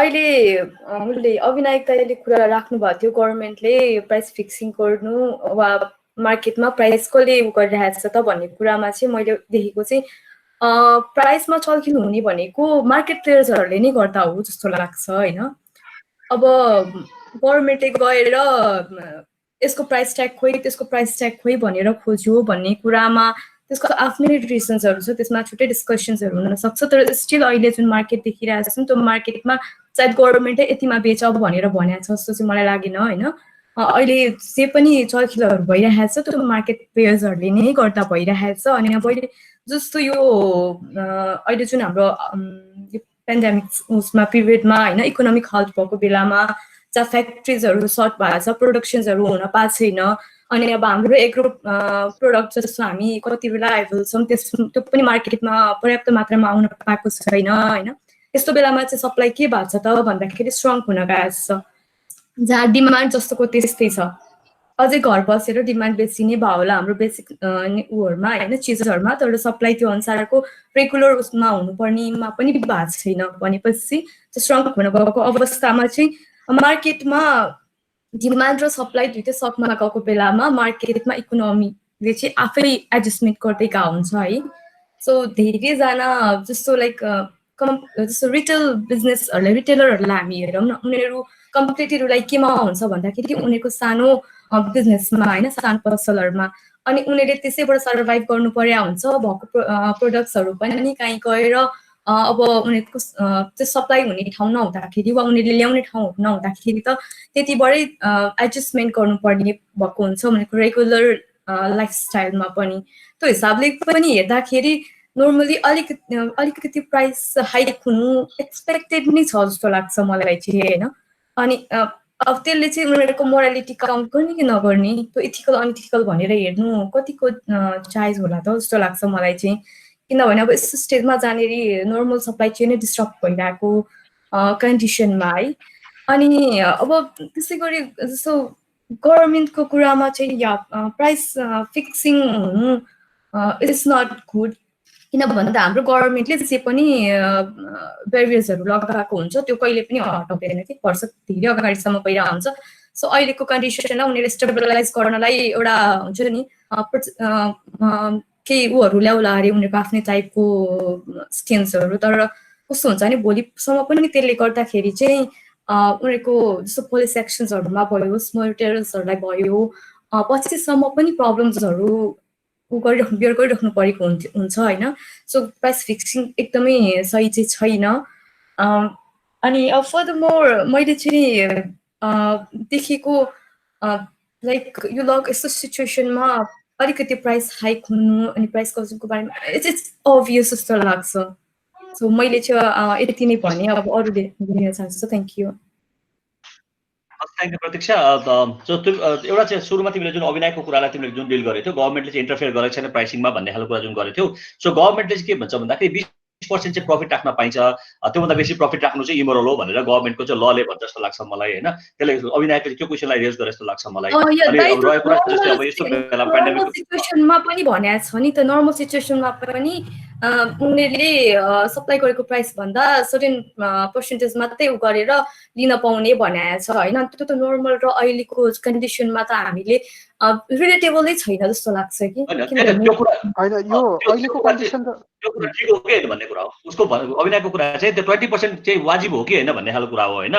अनि त्यसलाई वाजिब मान्ने कि नमान्ने भन्ने खालको कुरा हो। अनि त्यो ठुलो डिस्कसनको विषय हुनसक्छ होइन। अर्को कुरा चाहिँ जस्तै यदि त्यो 20% चाहिँ हामीले वाजिब मान्ने हो भने होइन, सो अहिले जे पनि गभर्मेन्टले कडाइ गरिरहेको छ सबै वाजिब हुन्छ क्या।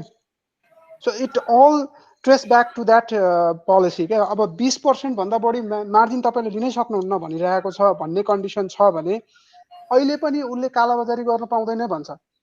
त्यसो भए त हरेक बिजनेस कालाबजारी हो। त्यसो भए यहाँनिर हामीलाई प्राइस हो, त्यसो भए त हाम्रो मार्केट बेस इकोनोमी नै होइन हाम्रो कन्ट्री यदि त्यो पोलिसी यथावत रहने हो भने।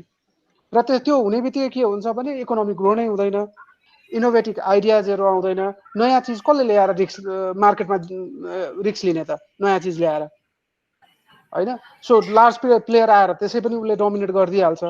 सो अलिकता के छ भने मार्केट प्लेयर्सहरूको कुनै पनि अहिलेसम्म हो कार्टेलिङ र लबिङ एक्सेसेस छ यहाँ नेपालमा छ, नो डाउट। तर त्यो पनि गभर्मेन्टले चाहिँ डाइरेक्टली मार्केटलाई इन्टरफियर गरेको कन्डिसन छ। सो हामीले पढेको जुन इकोनोमिक्समा पढ्छौँ नि, price is determined by the demand and supply of commodities yeah product भनेर भन्छौँ, त्यो नेपालको कन्डिसनमा लागू भइरहेको छैन बिकज अफ द्याट पोलिसी है। त्यो पनि बुझ्नु जरुरी छ।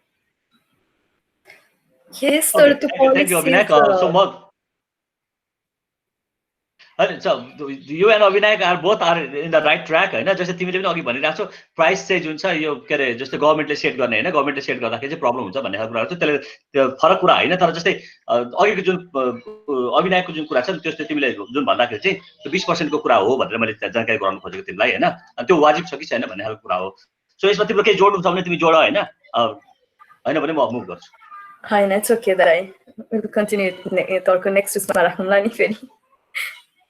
ओके अहिले किन त तिमीले अघि नै भनिसकेको छौ जस्तो प्राइस गभर्मेन्टले सेट गर्ने होइन भन्ने खालको तिम्रो त्यो कुरा आइसकेको छ होइन। अनि मैले त्यो जस्ट क्लारिफिकेसनको लागि 20% को कुरा चाहिँ मैले गरिदिएको ल। Okay so I will move to Dipesh. अलिकता ल त्यो 20% राख्ने बित्तिकै प्राइस भन्ने कुरा गभर्मेन्टले तोकिदिएको हो क्या। हाम्रो कस्टमा 20% राख मात्र भनेको हो क्या। भनेको 100 रुपियाँको सामान तैँले 120 रुपियाँ भन्दा बढीमा नबेच भनेको हो क्या। इन्क्लुडिङ अल यर कस्ट 100 रुपियाँ परिरहेको छ भने त्यो 120 रुपियाँ भन्दा बढीमा नबेच भनेर उसले गभर्मेन्टले प्राइस चाहिँ तोकिदिएको हो क्या। त्यो सो मार्केटले तोकिरहेको छैन So कि यहाँ प्राइस।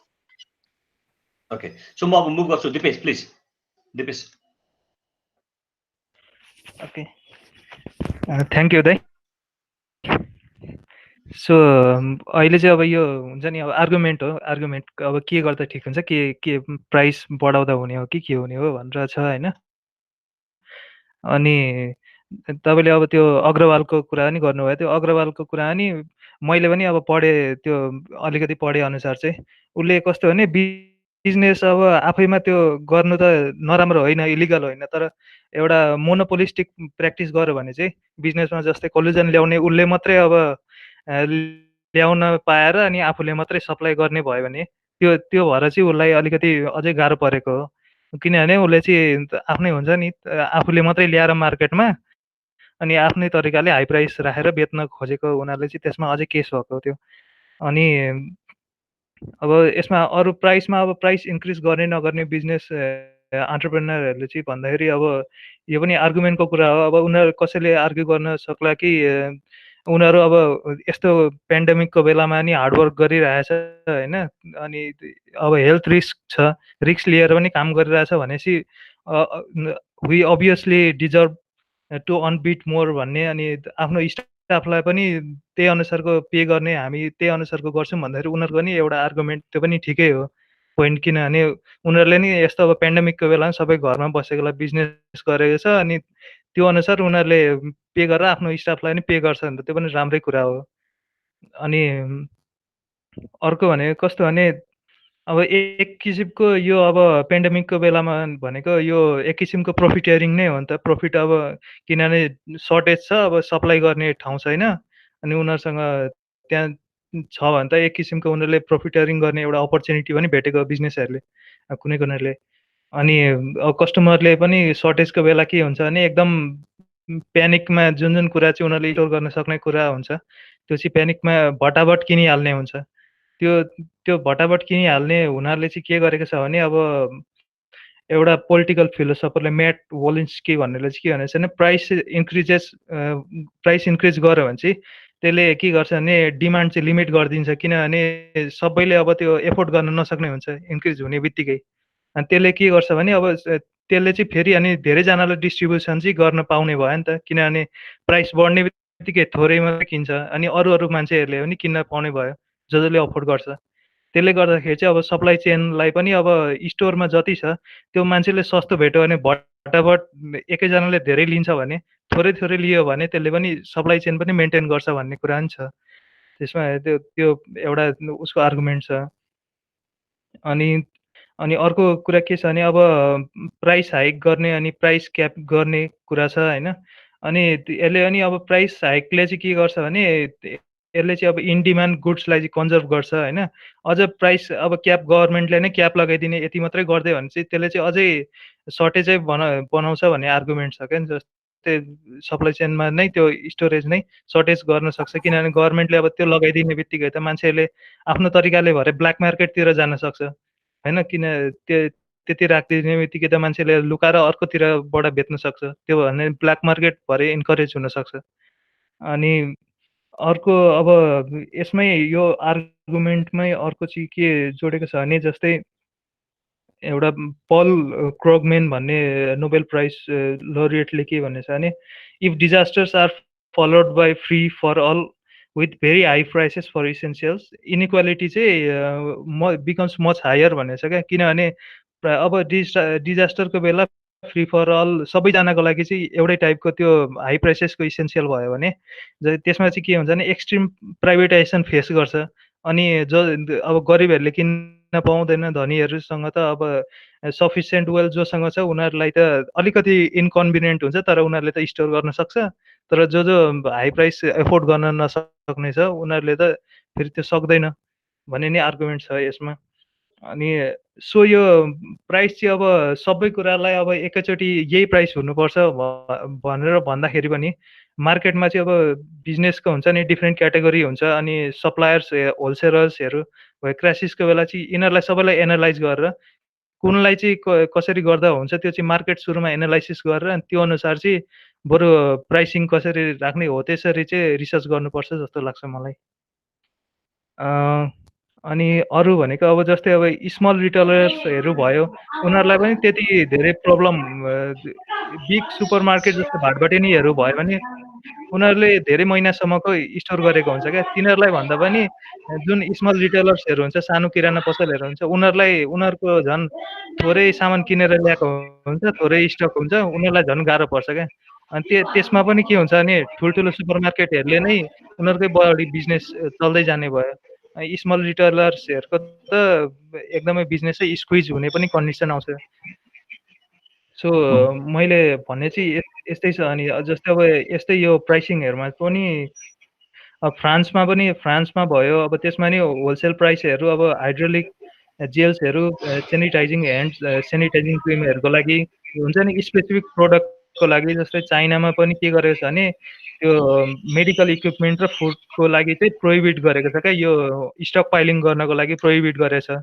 अनि अस्ट्रेलियामा के गरिदिएको छ भने रिटेलर्सहरूले चाहिँ त्यो हुन्छ नि, सामानहरू लिएर चाहिँ अनि फेरि रिसेल गर्न 20% मार्कअप भन्दा बढी रिसेल गर्न चाहिँ नपाउने इलिगलै बनाइदिएको छ अस्ट्रेलियामा। अनि युएसमा पनि क्यालिफोर्नियामा पनि प्राइस गजिङ लिमिट प्राइस राखिदिएको छ होइन, 10% राखिदिएको छ in case of emergency declare भयो भने।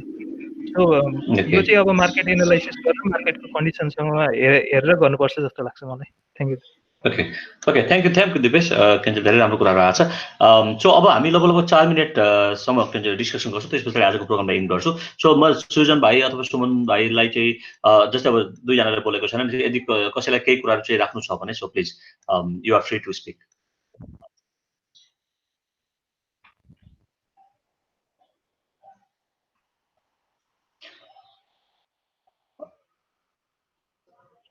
हेलो हेलो, मेरो कुरा सुनिरहेछ? हेलो प्लिज कसैलाई केही राख्नु छ भने नि, किन हामी 4 मिनटमा अब प्रोग्राम एन्ड गर्छौँ होइन। सो नबोल्ने साथीहरूलाई केही एड गर्नु छ भने गर्दा पनि भयो, अथवा होइन मेरो केही छैन भन्दा पनि केही छैन होइन, अरू कोही साथीहरूलाई केही छ भने सो हामीले चाहिँ यसलाई गर्दा पनि हुन्छ। छैन त्यस्तो केही छैन। ओके थ्याङ्क यू सृजन। दाइ मेरो एउटा सानो रिक्वेस्ट होइन, किनभने आज म धेरै अन एन्ड अफ भइराखेँ होइन, त्यस्तै कारणले गर्दाखेरि दाइ त्यो नेट एकदम उ छ क्या मेरो। एकचोटि बरु कसैले समराइज गरिदियो भने ओभरअल, किन यो एकदम इन्ट्रिगिङ टपिक थियो, यो एउटा नेपालमा एकदम इमोरल पनि सोध्छ नि त यो कुरालाई होइन। यो टपिकमा बहसै गर्नुहुन्न, आउटराइट एउटै एन्सर आउँछ क्या प्रायः। सो के चाहिँ आएको रहेछ यसो मलाई बुझ्न मन लागिरहेको थियो।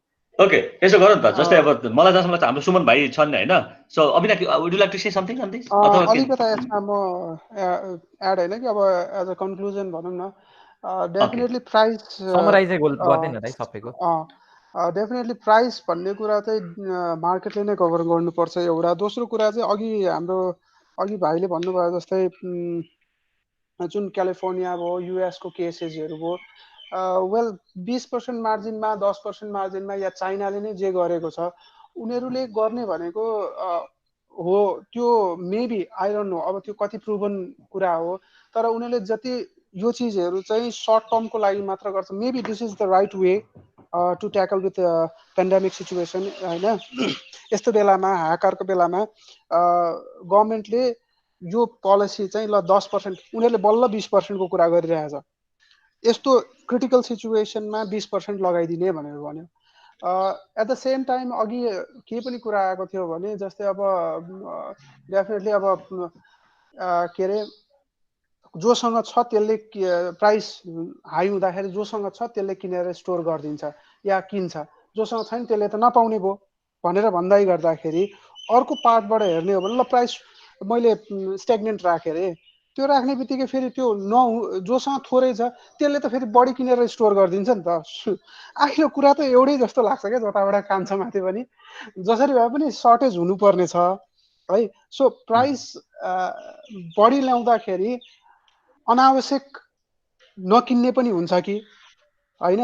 प्राइस बढी गर्दा जोसँग छ त्यसले किनेर डिस्ट्रिब्युट पनि गर्न सक्छ कि अनि यस्तो पनि हुन्छ जस्तै प्राइस बढी हुने बित्तिकै नि जस्तै कहिलेका के हुन्छ भने हामीले विचार गरेको छैनौँ जतिका नाकाबन्दी भयो नाकाबन्दी हुँदाखेरि पेट्रोल विराटमा 350 रुपियाँ लिटर 400 रुपियाँ लिटर पनि भयो काठमाडौँमा 1000 रुपियाँ लिटर पनि भयो होइन तर जस्तै जतिखेर प्राइस बढ्यो त्यसको प्राइस बढ्दाखेरि मैले मोटरसाइकल लिएर अनावश्यक रूपमा चाहिँ म के अरे घुम्नलाई अथवा अफिस गइनँ होइन सो जहाँ मेरो काम पर्यो हस्पिटल जानु पर्यो भने त्यस्तो इमर्जेन्सीको कामहरूमा हिँड्ने होला होइन भने म अनावश्यक रूपमा चाहिँ जस्तै साथीहरूले चिया खाना बोलाए चिया खाना जाउँ न यार भनेर म मोटरसाइकल लिएर हिँडिने क्या किनभने मलाई थाहा छ क्राइसिस छ सर्टेज छ र मैले धेरै प्राइस तिर्नुपर्छ सो मान्छे त्यतिखेर ऱ्यासनल हुन्छ उसले चाहिँ त्यसको युज कम गर्छ कुनै पनि कुरामा जस्तै प्राइस धेरै बढाउने हिजो आज मासु किन्ने जस्तै एकछिनको लागि 200 रुपियाँ किलो भयो भने अहिले खसीको मासु हुनसक्छ म 2 किलो मासु ल्याएर खान्छु होला तर जस्तै त्यही मासु चाहिँ 2000 रुपियाँ किलो भयो भने हुनसक्छ म 1.5 पाउ ल्याएर खान्छु होला सो म किफायत कसरी हुनुपर्छ भन्ने कुरा मलाई राम्ररी थाहा हुन्छ होइन त्यसले गर्दाखेरि जस्तै अब आजको लगभग धेरैजना साथीहरूको चाहिँ कुरा के भन्दाखेरि जस्तै प्राइसिस भनेको चाहिँ अल्टिमेटली डिमान्ड र सप्लाईले क्रिएट गर्ने भएकोले गर्दाखेरि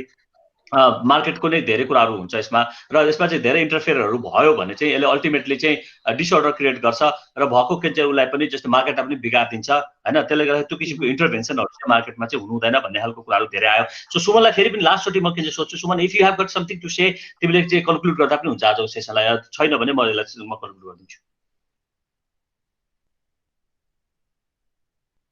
चाहिँ कन्क्लुड गरिदिँदै भयो okay so thank you so much सबैजना साथीहरूलाई आजको सेसनमा सहभागी भइदिनु भएकोमा के अरे राम्रो डिस्कसन भएको थियो भोलि आगामी दिनहरूमा फेरि तपाईँहरूसँग भेट्ने नै छौँ होइन सो यसरी नै हामी अब यो लकडाउन अझै लामो भयो भने यसलाई हामी यसरी नै कन्टिन्यू गर्नेछौँ सो हुनसक्छ भोलिको दिनमा बाइदिबे अब एउटा हामीलाई चाहिँ फ्रेमवर्क पनि दिएको छ यो लकडाउनले के भन्दाखेरि डिस्कसन्सहरू जस्तै दिपेश काठमाडौँमा बसिरहेछन् अथवा शङ्कर भाइ काठमाडौँमा हुनुहुन्छ भने सिजन अब अफिसमा काम गर्दै हुन्छ भने सो उहाँलाई जोइन गर्न गाह्रो हुन्छ भने चाहिँ अब हुनसक्छ अनलाइनले चाहिँ हामीलाई एउटा के क्रिएट गरिदिएको छ भने हामी जहाँ बसेर पनि सहभागी हुन सक्छौँ त्यसले गर्दाखेरि अब भोलिको लिबर्टी डिस्कसन्सहरू हामीले चाहिँ नगरेर जस्तै फिजिकली नगरेर यो पनि गर्न सक्ने खालको एउटा सम्भावना पनि दिएको छ होइन त्यसले गर्दाखेरि यो अपर्च्युनिटीलाई पनि भोलि हामी क्याच गर्न सक्छौँ जहिलेसम्म लकडाउन हुन्छ तहिलेसम्म हामी यसरी नै बसेर छलफल गरौँला नभए अब के गरेर त्यो मोडालिटी के गर्न सकिन्छ त्यसपछि हामी सोचौँला सो वान सेकेन्ड सबैजना साथीहरूलाई धेरै धेरै धन्यवाद दिँदै आगामी श्रृङ्खलामा फेरि भेट हुने बाचा गर्दै यहाँहरू समक्ष म बिदा माग्न चाहन्छु र साथीहरूलाई पुनः एकचोटि म धन्यवाद दिन चाहन्छु आजको सेसनमा जोइन भएको